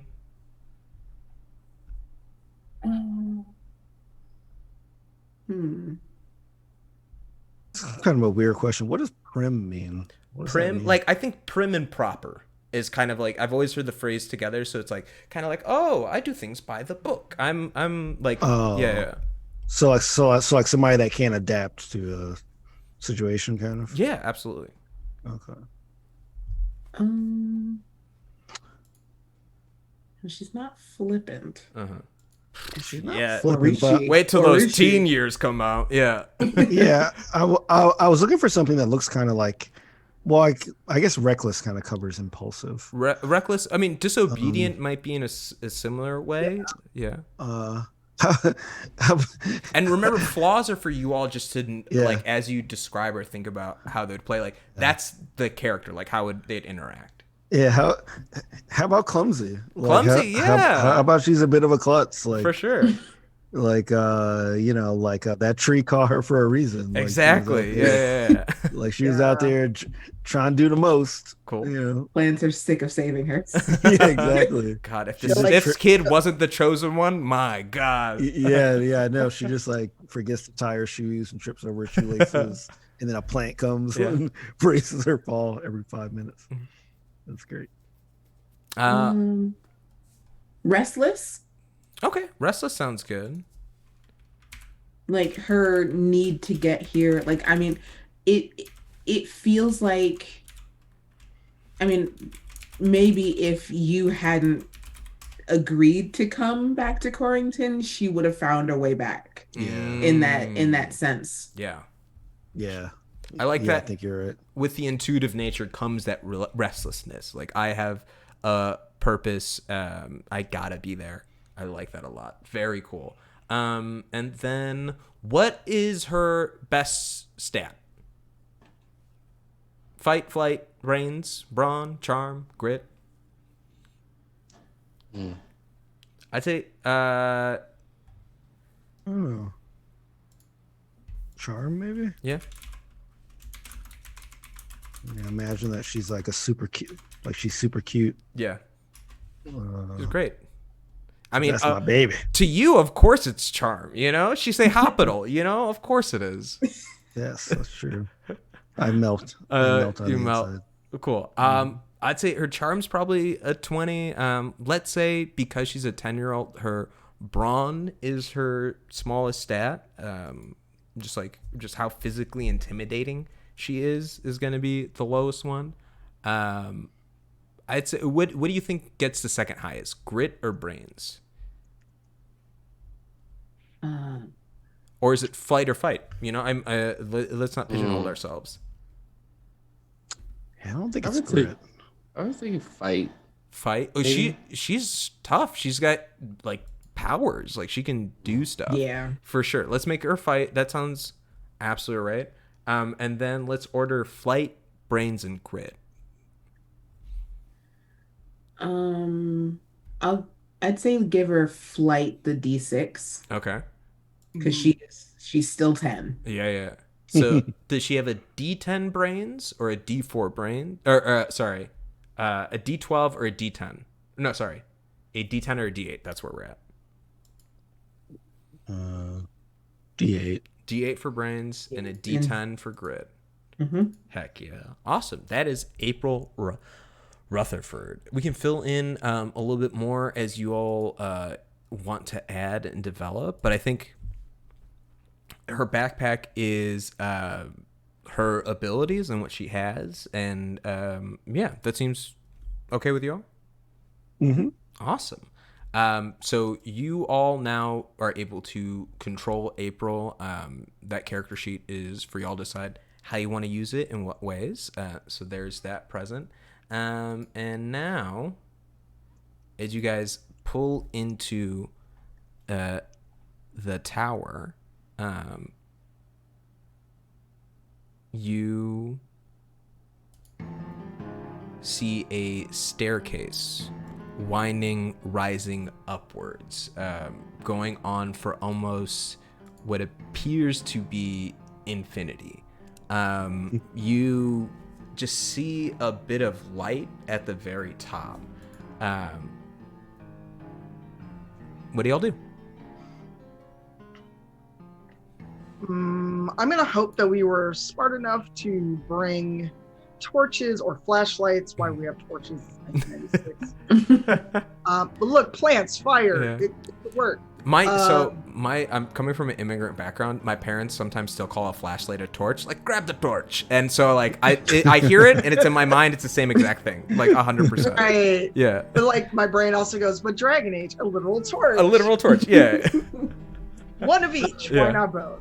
Yeah. But I yeah. think Micah definitely, like, in a callback to the first time, pulls out her flashlight. Mhm. It's the same flashlight. Exactly What? the same. No way. And then she's like, I'm kidding. And then she pulls out like a better This is my sentimental flashlight.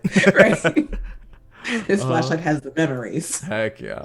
Yeah, I'll say that Clyde over prepares for this trip. Mhm. So he actually has one of those I don't know what they're called that miners use, those flashlights that you strap to your Like those head. hard hats with the little, like, yeah. I like that. Yeah, so he remembers being down there and Yeah. it being dark, and he's like, just in case. So you Just- see him pull out Yeah. his minor flashlight. And it's to you, it's like you thought you were gonna have to go underground again. The fact that this is like rising up above feels unnecessary, and so you get in and realize it's not dark, but it's not light either. It's just kind of is. And so the light definitely helps illuminate a little bit more.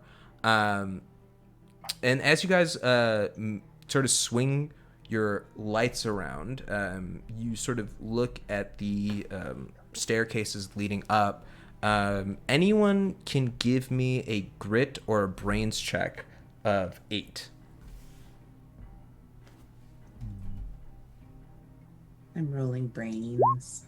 Oh, I'm rolling oops, I grit. did not mean to hit that. No. Oh no, I'm gonna roll brains. I have better in brains. Okay. Get a roll for me.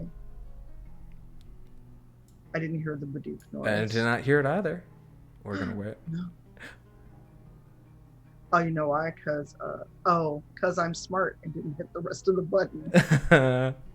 I'm smart. Okay, there you go. Perfect. Oh my god, why am I? Oh, nice. You get to roll again because you got a D10. Your dice explodes. So Nice. we're gonna talk about. We talked a little bit about exploding die, but something incredible is gonna happen. You got a 19 on it. Nice. Brains of 13, and so you all are looking at it, and as you're gazing and appearing, you're getting closer to it, and you kind of Jackson, you get up nearby and you look at the stairs as you're climbing up, starting to make your way, and I don't know, you just take a moment where you stop and the next step looks a little weird, and you're like, I don't know, maybe it's just the light, maybe it's a trick, you shine your flashlight over it, you don't really tell, but like something is off. So you take a step back and you kind of just like poke at it with your baseball bat. And what ends up happening is the moment you press it and step back, a crossbow bolt from the sky falls and lands Gosh. exactly on that step. Oh my god. Jeez.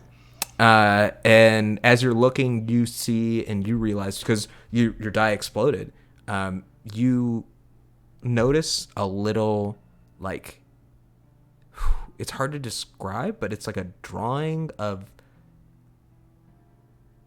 a humanoid figure of some kind. The head is obscured in a manner, but you see it just barely at the edge of the step. And as you're looking, and you relay this to Colleen, you notice that after the next 7 steps, there's another one of those images. So as you all, what do you all do after this happens? Is the step gone? No, it's still there. There's just a bolt sticking out of it. Okay. Is there anything on the bolt? Is there like rust or blood or? It is immaculate. It is no rust. It is, and immaculate's a weird way to describe it because it's also unremarkable. It's just a bolt. There's no chips. There are no marks on the actual bolt itself. On the ground, there's a little bit of a cracking that sort of happens, but as you look at it, you seem that the crack also repair themselves. So now it's as if the bolt was just always in the stone. Oh boy. Well, we got to be careful, but I'll take lead if no one wants to. You have a child? Yeah, I have a child that talks to plants. Okay, I do a lot of other things too, Dad. Well, look, you're the one that wanted to come here. I can imagine us getting into argument. Yeah. You're the one that wanted to drag us here. Okay, all right. You just hear like a shotgun click, like we don't have time for this. That's Colleen's parenting style. Heck yeah. Look, this is why. Cock the This is why, shotgun.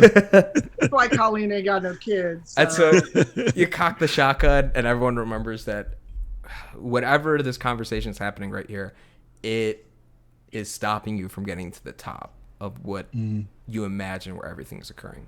So you all start climbing up, and Jackson, once again, when you get to that 7th step, you see the little inscription, you take the baseball bat, you press it, another crossbow bolt just sort of slams right into it from up above in a way that you don't see. And you sort of deduce that that's the rhythm pattern of these steps. How do you tell everyone else? Well, I feel like Jackson is going to take lead since he's been lucky so far with catching these little booby traps. So yeah, he'll take lead on this one. Just tell everybody stay back. Heck yeah! And so everyone kind of follows back as you guys start climbing. I want collectively everyone roll me a brawn check, and we're gonna average to see how long it takes you all to climb the staircase. Do I have to? Yeah, I'll roll for what's it called? Wow. April. 2, 1, Oh my 11. goodness. You got a 7 and a 6. So let's. My brawn's a D4. I'm gonna do some quick math by using Google. Quick maths. Let's see. There we go. 6 plus 7 plus 11 plus 1 plus 2, and then let's divide that by 5, and you get 5.7. Yeah, 5.7. And so it takes you. We were going to do an inverse of a D10. So it takes you guys about a little over 4 hours to climb these stairs as you're just making your way up. And it's hard. It's grueling at some point. You're always having to, like, Jackson, you don't lose track throughout all of this. You keep counting to 7 each and every time, making sure that folks step up and around as you guys keep going and going.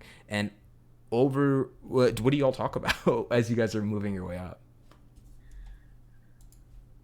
Do these figures on near the steps have any like significance? Do they look like anything? They look humanoid. It's literally just like an outline of a human with a little, it seems to be like a hair that's present, but no defining features, nothing about them.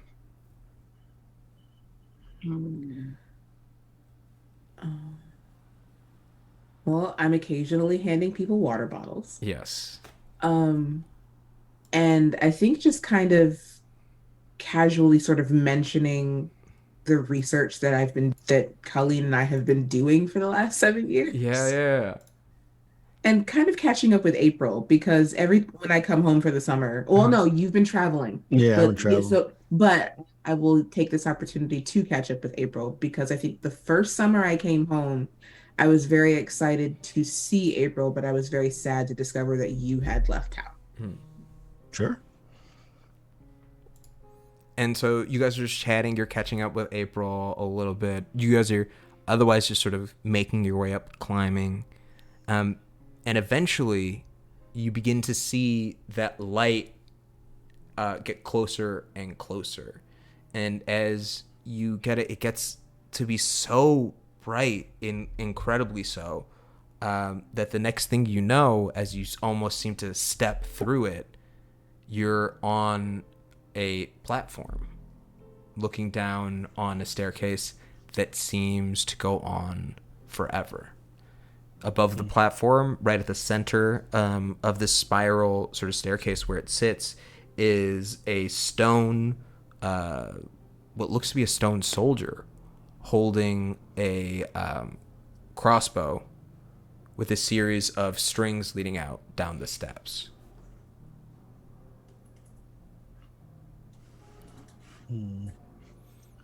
Behind him sits a door. I want to look and see if there's any inscriptions or anything on the soldier. Mm-hmm. Like any markings or inscriptions of importance. You look and you see a little like inscription underneath that you can't make out. It's a different language of some kind, but let's do you can't make it out, but April comes up and roll it. You see she puts her hand up on it and says, I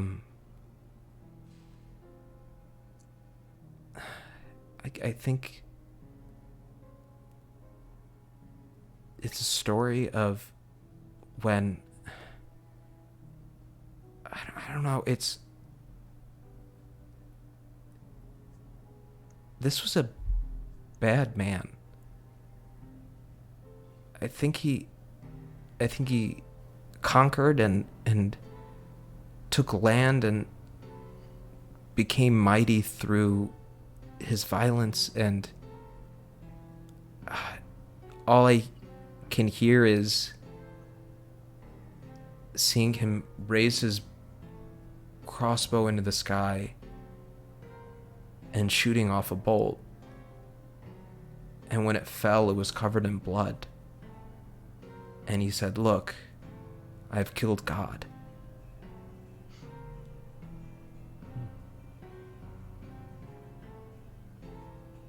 Are you sure he didn't just like hit a bird or something? I don't know. It's weird. I wish I could tell you, but no. I mean, he thought he killed God.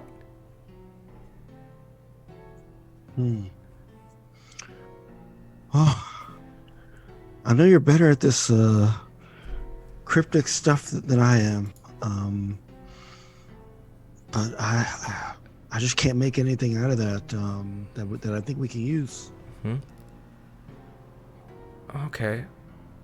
Well, Is the crossbow removable from the statue? give me. How do you remove it? Anything is possible. How do you remove it? And I'll tell you. What stat are you using? And I'm going to give you the appropriate check for it. Let's see. What do my stats do again? Or tell me how you want to remove it. How you envision removing it, and I'll tell you what stat would work. Okay, describe it to me one more time. It's a stone statue holding what appears to be a stone crossbow aiming directly down. Okay. Hey Jackson, can I borrow your baseball bat? I'm gonna try and break this thing's hand. Yeah, here, take it.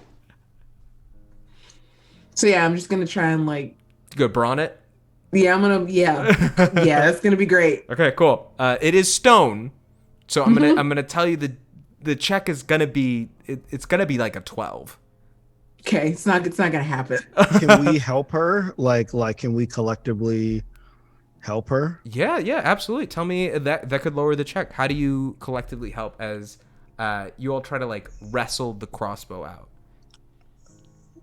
Just try to bash. I want to try to bash it at the same time that she does. Okay, so you grab it. Let's say it's gonna lower the check for either of you to gonna be 9.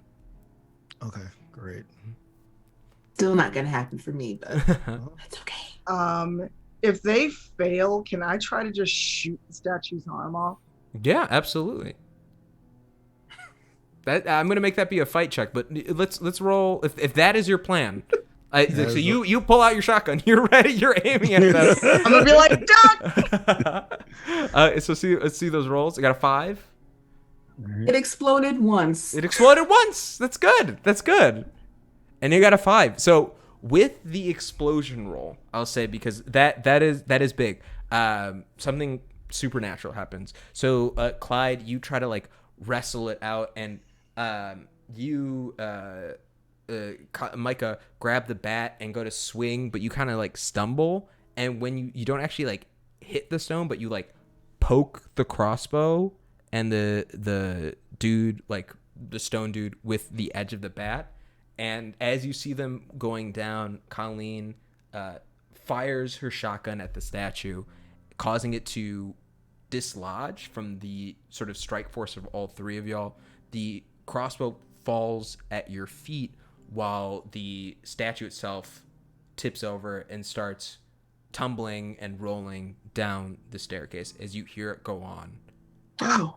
For a really long time. Yeah, I was about to say it's 4 hours long. Really oh my god! Time. Wow. April looks at you all. Shattering. Yeah, you hear it like crumbling along the way, and you hear it, but it's like still going, and it's getting a little more muffled. And April turns to y'all. It's like, I guess we just go through the door. Are you waiting for that to stop? No. Oh, sure hope nobody was following us. And so you guys turn and you push forward to the door, and you grabbed that crossbow. Yeah. You're gonna find a couple bolts on the ground as well. Nice. Let's say, just give me a roll, a d10. That's how many bolts you find. Okay. It's gonna say I'm rolling flight, but I'm not. Okay. Holy explosion! It exploded. You Yeah. find a quiver. Oh my goodness! God. That's Wow. that's a terrible thing to explode on. But no. Well, That's let's amazing. You grab these crossbows and you poke them up, and as you look at them, you see the tips are different than the shaft. The rest of it is the same stone color as everything else, but the actual like bolt head seems to be, there's something on it that is either red in a certain light and like white in another. It shifts, but the pattern is as if it was dipped in something along the end. Yeah, and so you guys pull up and you push open the door into this next space, and in it you see a room full of about 30, what's a polite way of describing this, 30 corpses standing upright and looking at you all. Well, I mean, looking's a bad phrase because anything other than bone and skin that's rotting away has disappeared. Eyes gone. You see teeth sort of sticking out a little bit more. And as you enter, they turn and look at you all. Like the actual corpses turn? Yeah. Like their heads turn? They all turn. Okay. and gaze at all of y'all. Who has fire? Because Noctopus. Yeah. I'm gonna turn to April and say, "Hey, have those leaves told you anything about corpses? This situation?" She's just kind of like clutching your head into your stomach as, no, I have no idea what to do. She's just kind of creeped out. Okay. Well, they don't appear to be attacking us or anything. Maybe it's just like it's supposed to creep us out, but we just need to keep going. I agree. Let's keep going. It's meant to test our fear. Yeah, I mean, I don't want to hack up 30 bodies. I mean, they're already pretty hacked up. Should I shoot one? Well, that might anger the rest of them. This is why I ask questions. I feel like Michael would shoot it. She wants to. Colleen did say, "Who's got fire?" as the first thing that they walked into that room. Yeah. Cool. Is that what you want to do? You want to take a shot at one of them? Who, me? Or... No, me. Yeah. You just got these like brand new bolts, like. And I kind of want to see what they do. Yeah. Test them out. Sure. Let's use a bolt. So just roll me a fight. Oh, you get 11. Oh, still pretty good. And you.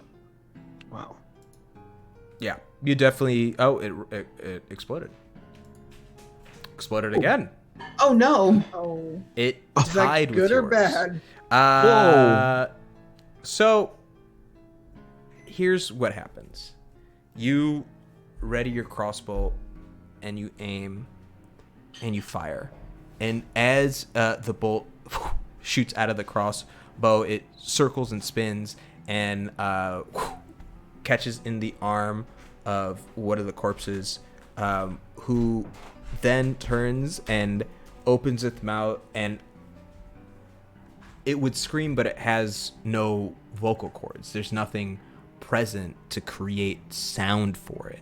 But you just see, as even without what appears to be incredible pain strikes it, and the others around look at this one who just been hit and rush to it and sort of stand in between you as they shield you from it, scared of you and this device.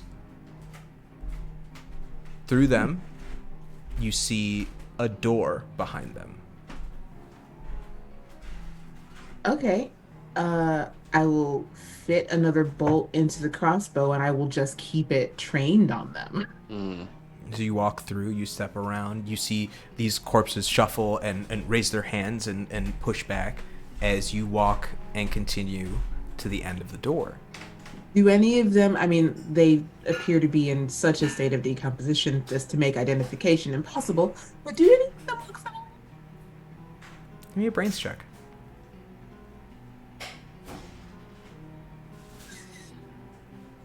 Not That's a a 2. single one. Not a single one looks familiar as you're gazing out about them until you reach the end and you swing around and you see one right on the side. Its face unrecognizable. It's got no hair. It's just skin.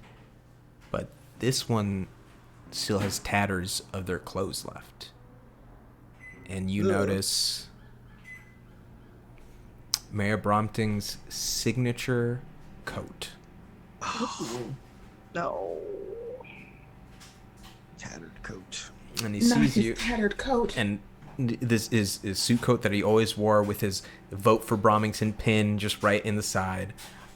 Sees, same thing though, sees you, raises his hands and cowers away and sort of puts himself behind one corpse that, as you now look at it, you assume it's Jessica Fitwicky Bromington, who's there hugging a smaller corpse and protecting her in her arms. Oh.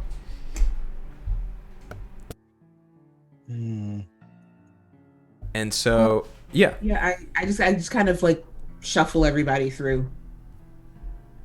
Awesome. So you shuffle everyone through, and you guys get to the other door, and you push your way open as you open this door.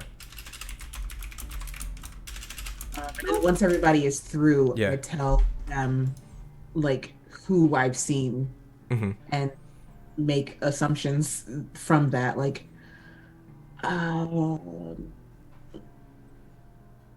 these people are Corrington people.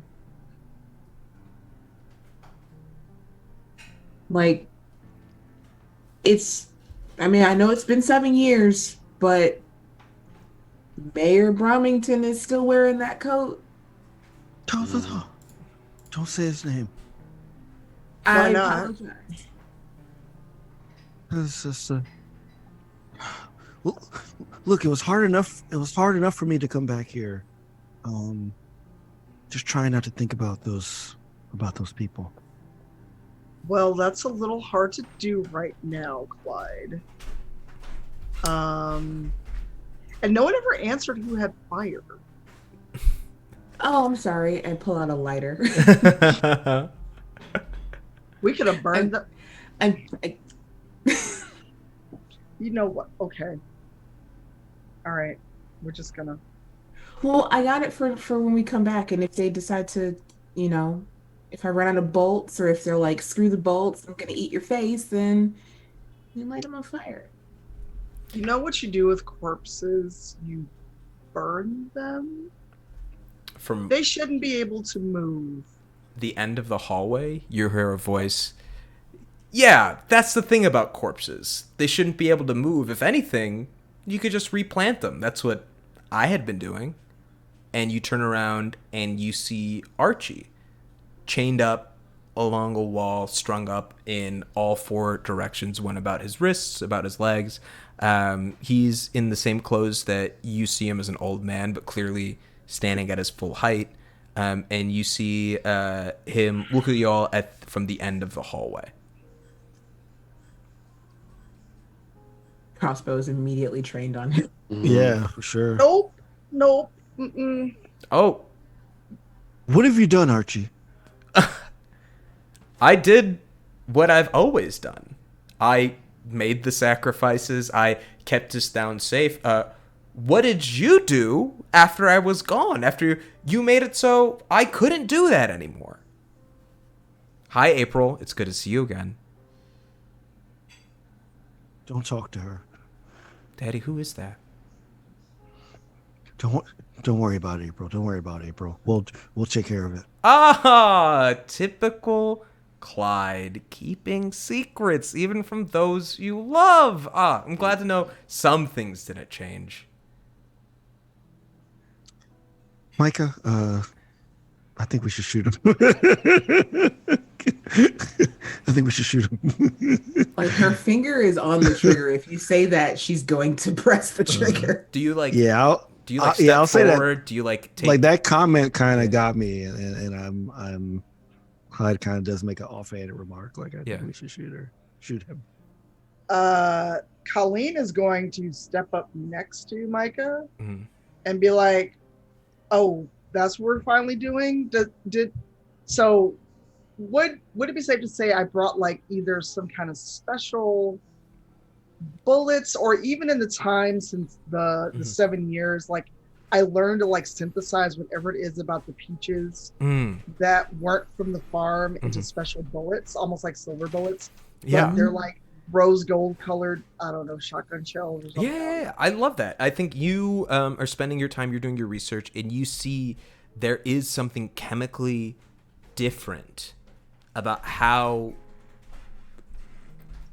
like plant matter, how vegetative stuff from the Archie's farm interacts with something that's not from it. And you, in that sort of understanding, are able to create what that chemical difference is, or rather what is so special about, like, what causes that reaction to eat away at it. And you realize the fact at the core, it's really weird. these are, you've never seen anything like it. It's not citric acid, it's a citric base. That is what is at the core of all the Archie farms. That's what's something that, for whatever reason, set it apart. So knowing that you found citric acid to coat your bullets in, and you have those rose gold ones loaded up. I do want to say this. As you step up to Micah, you see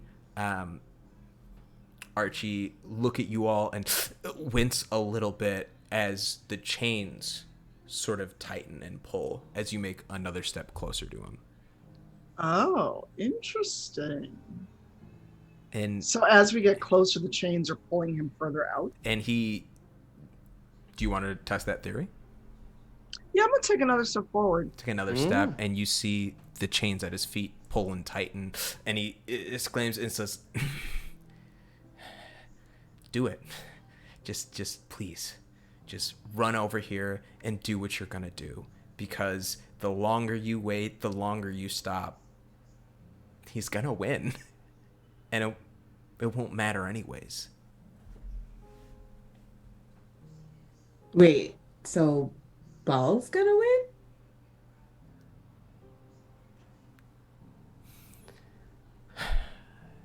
No, you made sure Ball won't. Something even greater, something even deadlier will. It's gonna be the end of all things, the divine death.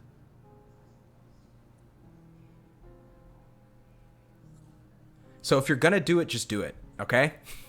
Being here the 7 years, this has been delightful, but I'm ready.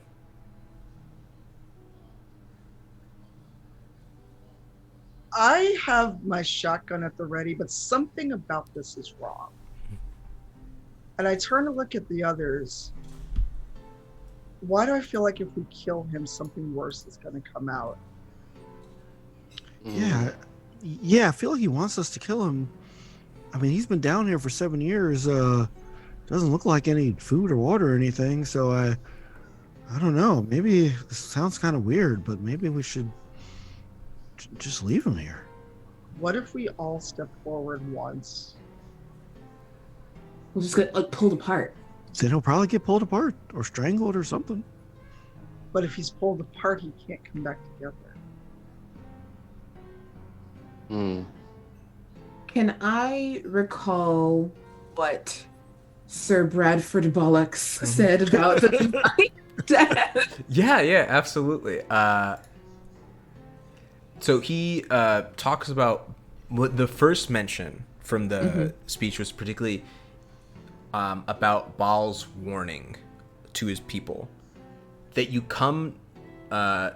not come near to divine death, lest he made you like a lamb in his mouth, and you both be carried away like a child in the breach of his windpipe. Basically, from that, you ascertain that death is the divine death, when it arrives, will consume everything. Okay. Do not come near the divine death, or it will eat the crap out of you.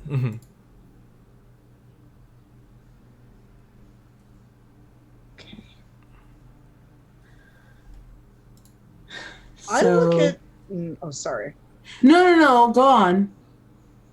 I actually turn and look at Clyde.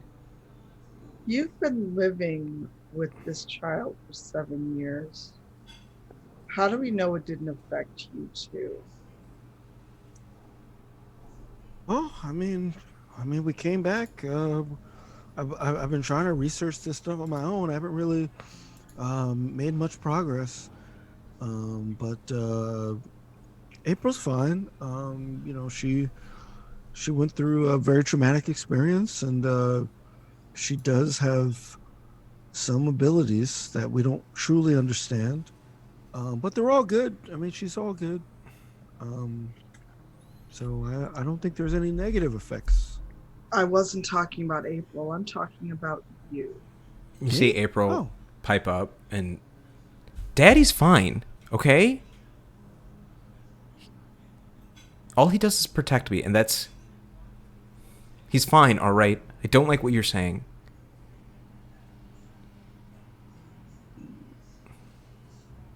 In a staring contest with this 10-year-old. No, I'm just like, all right, Yeah. all right. You know your dad best. Mm-hmm. But I kind of give him the. You, as you guys look and you're having this moment, you see that there is a door behind Archie.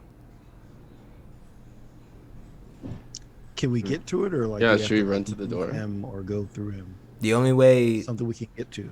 to him is down this hallway. But like the door, like is he completely covering the door? I guess is what He's basically spread out can we like get past this. him? I mean, if you were to like hop in through here, if you were to stretch in Okay. through there, yeah. Oh man, that's creepy.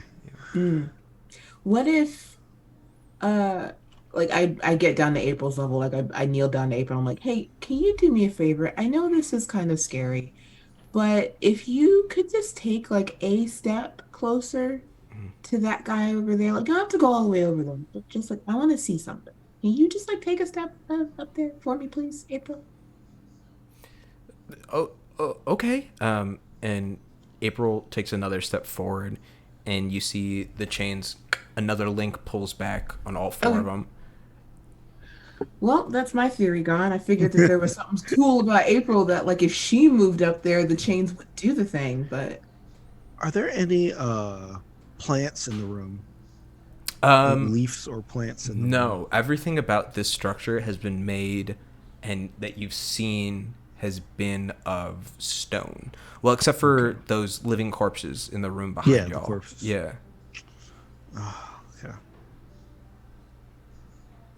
Well, I think we're kind of in a pickle here. Like either we go back or we go through this door, which will probably tear this guy apart. Is he of any use to us anymore? He wasn't any use 7 years ago. I say let him get torn apart and then we light him on fire. I mean, at this point, I think I agree with Colleen, even though she doesn't trust me.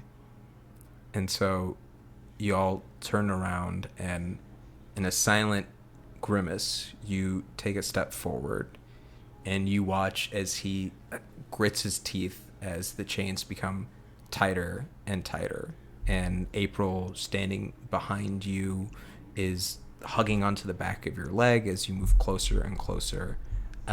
Eventually, you start hearing the branches begin to creak and break. And then, as you are within 3 feet of him, as you take a step, a final snapping as he looks at you and screams before you see the sap that makes him start to unravel as vines come in between his flesh, and you see what was once skin is now immediately leaf and vegetative matter as it dangles from the 4 areas before landing on the ground on what looks to be like rotten leaves.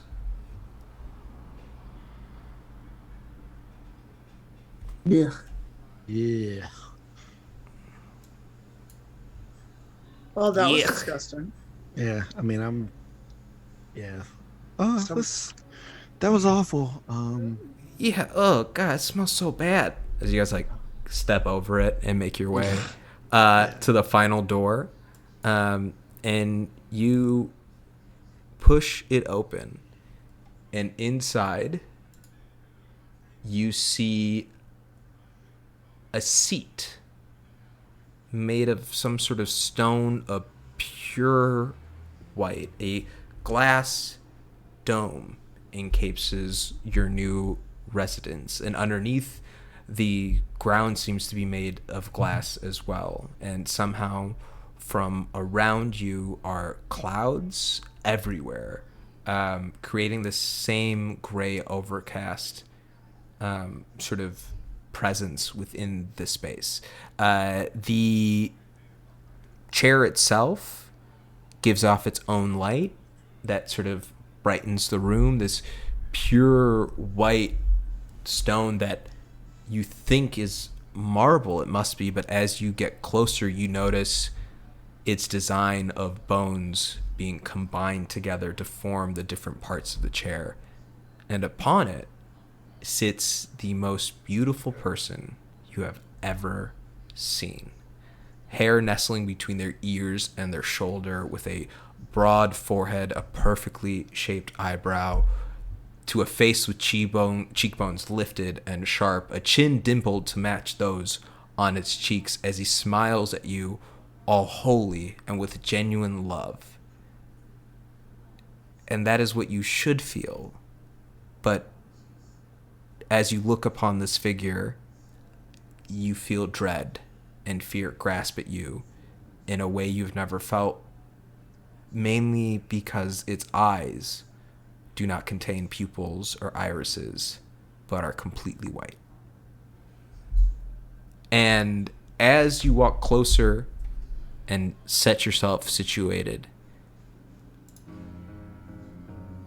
you hear, "Ah, my heroes have arrived. The herald of the end of days, you have come as I knew you would. Just as fate affects life, so can death affect fate." I'm just so glad you all were able to make it. I'm sure you have questions, but please, we have time now. We have so much time. Let me explain. Because it was I who brought you all together. I mean, I knew none of you would question my interplay with your raffles, so much other things happening in your minds and your lives, but I know only you all would be strong enough to end that horrible sacrifice being done to preserve my siblings' rule. You all saw it. You all saw what was happening, the damage. Thankfully, they're happier now, as you all could see.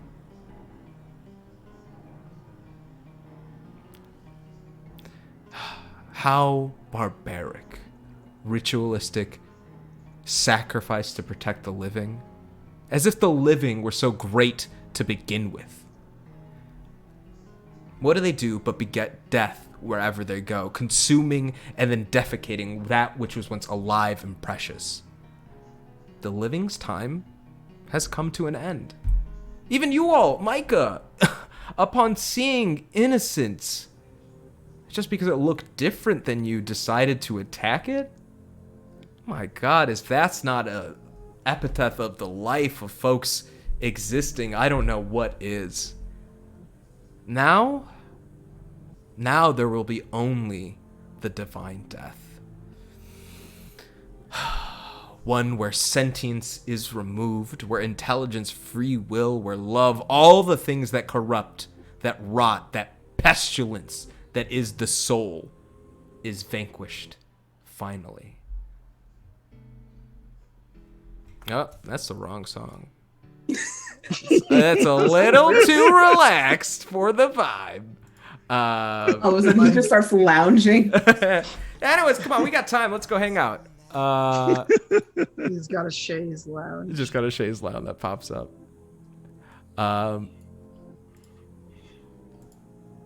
Now, the last time my followers attempted this, Baal ran to Daddy and had him interfere, so my first Tower of Babel fell. And they cursed man to no longer be able to communicate, giving away to your different languages, leading to your misunderstanding, thinking that's what made you better, leading to so much pain and suffering before peace. I will right this wrong. There will be, oh my goodness, I did it again, guys. I'm so sorry. There will be no pain, no suffering, no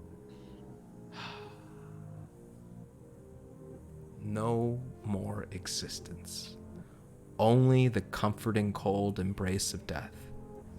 Come, my heralds of the new nothingness. Come as we welcome a new era, the rightful beginning of a time of divine death.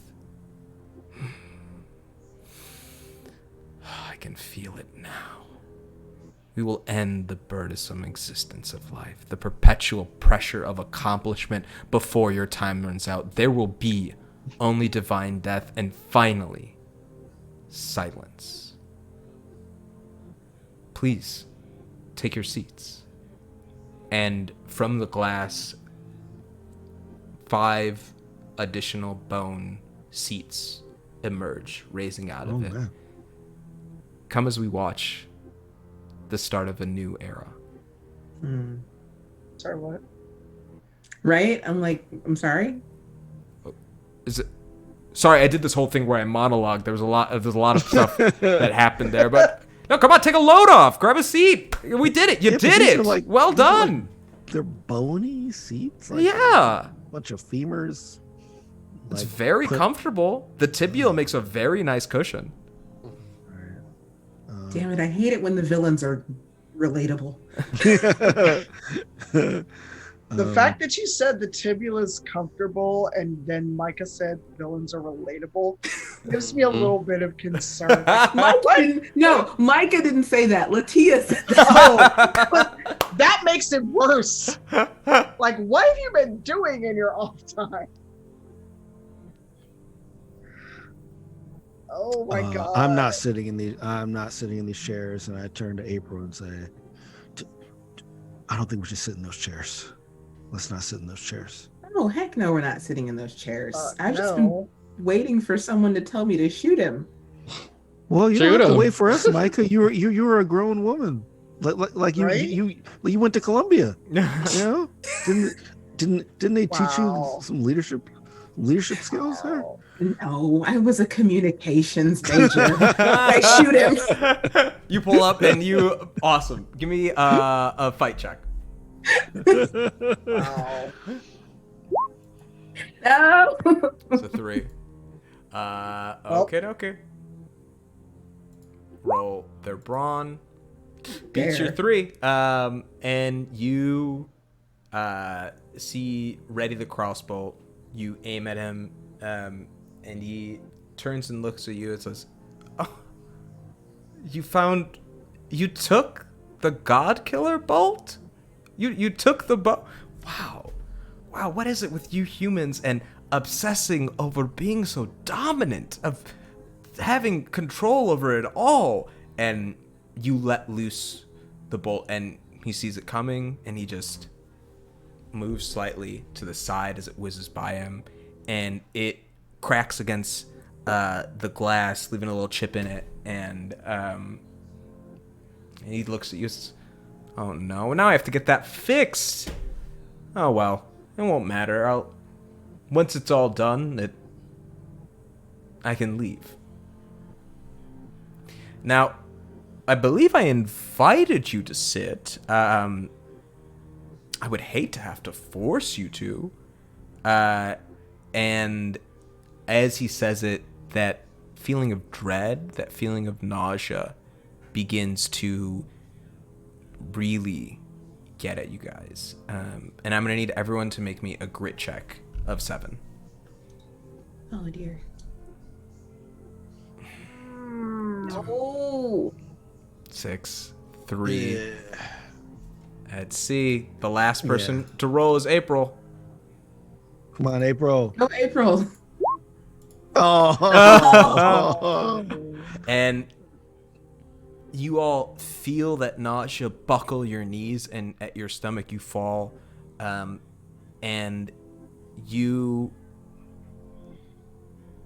feel a tug, as if some sort of force was pushing you closer and closer to these seats. It says, once you've seated, you'll understand. You'll get what's to come. Well, you'll be like those who you saw earlier.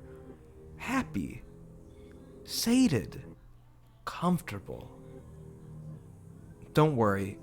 All of this struggle, all of this life, it doesn't matter anymore.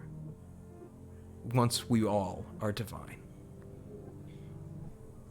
And as you push forward, you see April on 4's trying to resist, doing what she can. And as she reaches next to Clyde, she, with a shaky hand, reaches into his pocket and pulls out a peach. And as she grabs the peach, she throws it at this beautiful individual. Mm-hmm. Each him right in the face, April. Peach him in the grill. And oh, that's Flight. My bad.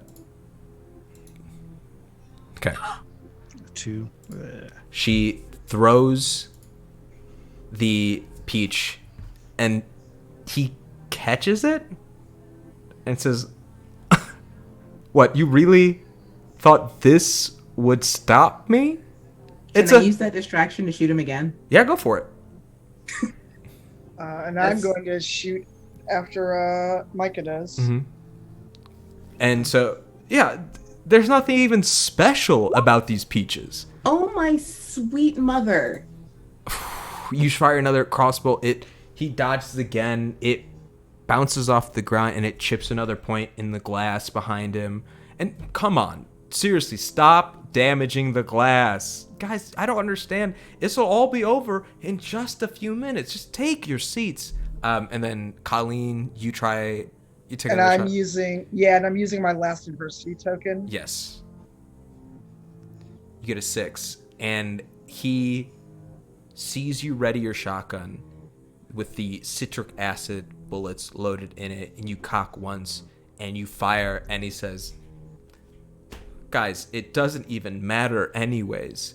And you see him just stand there as the bullets hit and then fall to the ground.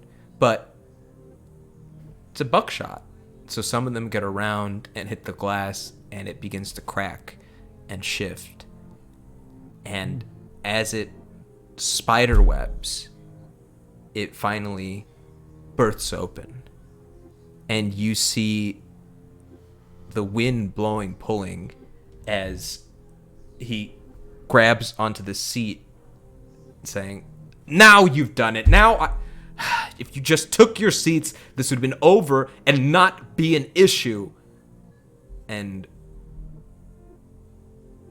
you see April look at him, still holding the peach in his hand, and says, "No, if you had listened, you would have understood that it's not your choice anymore to control us, you or your brothers."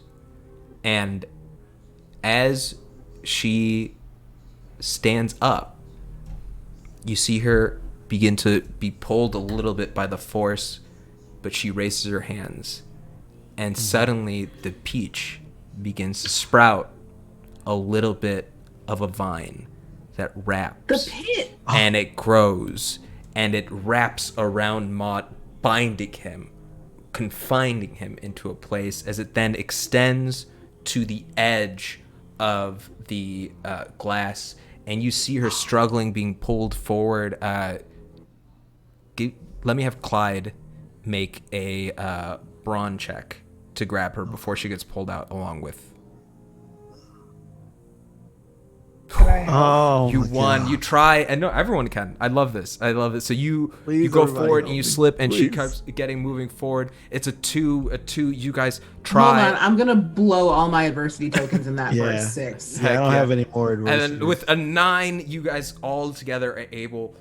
Here's what happens: you grab onto her, like you get her, but the pull is too strong. The suction is going out, and as Mott is being pulled out, he's looking at you and screaming in a manner as the vines wrap over him and encase him, and the vines now pull him out, push forward and forward through the glass, cutting through the clouds. And you guys are seeing this as the wind pulls April first, and then as Clyde wraps around her, drags him as well. Then Colleen reaches forward and grabs onto his arm, and it slows it a little bit, but it's still too much force. And Micah goes and grabs, and then finally Jackson at the back, the anchor of this tug of war against the elements themselves, steadies and puts his feet down behind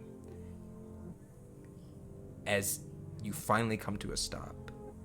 Still feeling that tug as you all grab and grasp, and you see the plants now extending out, pushing out, the vines going incredibly far as April's eyes begin to glow. And as they push forward, you hear muffled screaming and violence, and finally see a mouth burst open from the vines and says, "It doesn't matter. You think you can stop me like they did earlier? You think you have what? I will be back. I will consume. The end always comes." And you see the clouds finally start to part as these vines have been pushing them away. And April says, "It doesn't end today." And a single bolt of light, sunlight, cuts through and lights onto this corpse, or onto this vine-wrapped individual. And through some force, it is as if the light itself was being propelled by some momentum, rushes the body down to the base of wherever you are. And in a flash, in a way that you can't imagine,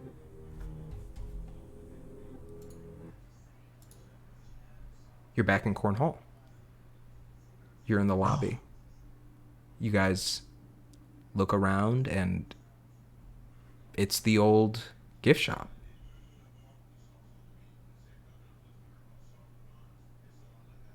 Are there people there? You poke outside, you look, and you see the folks who had rushed forward to touch the White Tower are on the ground, and they stand up and kind of shake their head to be like, "Wait, what was happening? It's 2:30? I'm 45 minutes late for a meeting!" And they jump off and start making their way back. And you all are standing there at the base of Cornhall, looking back at what just appears to be a circle of clouds, a ring, and the sun sitting above it.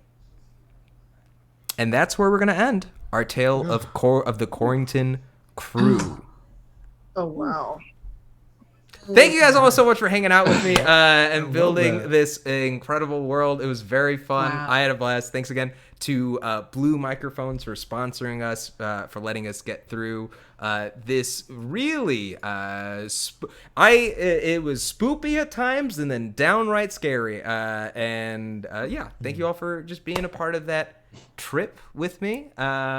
Folks in the chat, if you have any questions, feel free to ask them as we talk about the system. If you want to know a little bit about designing the world or building it out, please feel free to let me know. But for you all, you can also send that to us in a Twitter message if you want to reach out. That's also great. But I'd love to just go around the room. Let's do some outros. Let's start off with Sharif and then just make our way in a little bit of a clockwise formation. Okay, I'm sure if he him still a little shaken up by the episode. You can find me as I drop my bottles of empty bottles on the ground. You can find me at SharifJackson.com, SHAREEF Jackson.com, or Sharif Jackson on all social networks. And I will be here. I don't have any other recordings or projects that I know of coming up soon. So you can just check me out here as we start our new season in a few weeks. In 2 weeks. So exciting. Mm-hmm. Up next, Tanya. Hey, I am Tanya, secretary everywhere online. I'm doing way too much. Actually, later today, you can find me over at Bard and Barbarian playing Aegon, which is a Greek mythology game. I think 7 Eastern, so 6 our time. Thursday, not D&D, Dragon Age is where I DM over at Wandering DM's channel. I think we have 2 episodes left. Kelly the Opera Geek will not be with us, but it is our penultimate episode of season 2. We're deciding on this 3rd season. Saturday, I have nothing. Yay! That I have to Whoa. stream. I'm Yo, what do you do? How are you celebrate? Well, actually, we can talk offline. I don't want folks to know how you if you don't want to share. Oh, I'm gonna sleep. Oh, okay. That's best use of And time. then Sunday, October 4th, we are taking a break from Rivals. You get a week off before we come back October 11th. But next Sunday, Into the Motherlands premieres on my channel. I'm going to be an incredible mess and terrified until people show up. So if you like everything been talked about online, please come through. 4 Pacific, 6 Central, 7 Eastern, 5 Mountain, and it's midnight for UK friends, so I will upload it later to YouTube. Heck yeah. And yeah, we're gonna go into a brighter black future. How long is the session going to be? Are you guys doing 2 3 hours, hours. 3 hours? Perfect. 3 So hours. for those of y'all in the central time zone that that lines up, you start at 6, you end at 9, you watch Motherlands, then you watch Lovecraft Country. It's the perfect Sunday. So build it out now, schedule it away. Up next, Latia, tell them what you got going on. Me. I also don't have a whole lot going on. Me, Latia Jaquise, at Latia Jaquise across all social medias. You can catch me October 9th, for the Gary Con Autumn Revel. Be playing in a game that afternoon. Time zones. I'll have more information on that. I just said I would do it, so I'll have more information about that very soon. Other than that, you can catch me with the Rivals when we start back up on October 11th, and eventually streaming again on my own channel once I set up some overlays and decide what I'm gonna play. So Yeah. follow me there and stuff. Sweet. Up next, we got Brandon. Yeah. Not much. Been streaming a lot lately. Definitely been adding some stuff on the YouTube channel. So if you want to check that out, you can go to I'm Brandon TV on there. Other than that, just catch me on the Twitters at I'm Brandon TV on Twitter, and then Twitch is I'm Brandon. Heck yeah. And then I've been your humble game master, Masood Huck. You can find me on Instagram and Twitter at Maroodboy. I also have a little bit of time off. We've got 2 weeks until the return of Rivals. We got actually like 2 weeks before the return of Mythic Odysseys of Theros.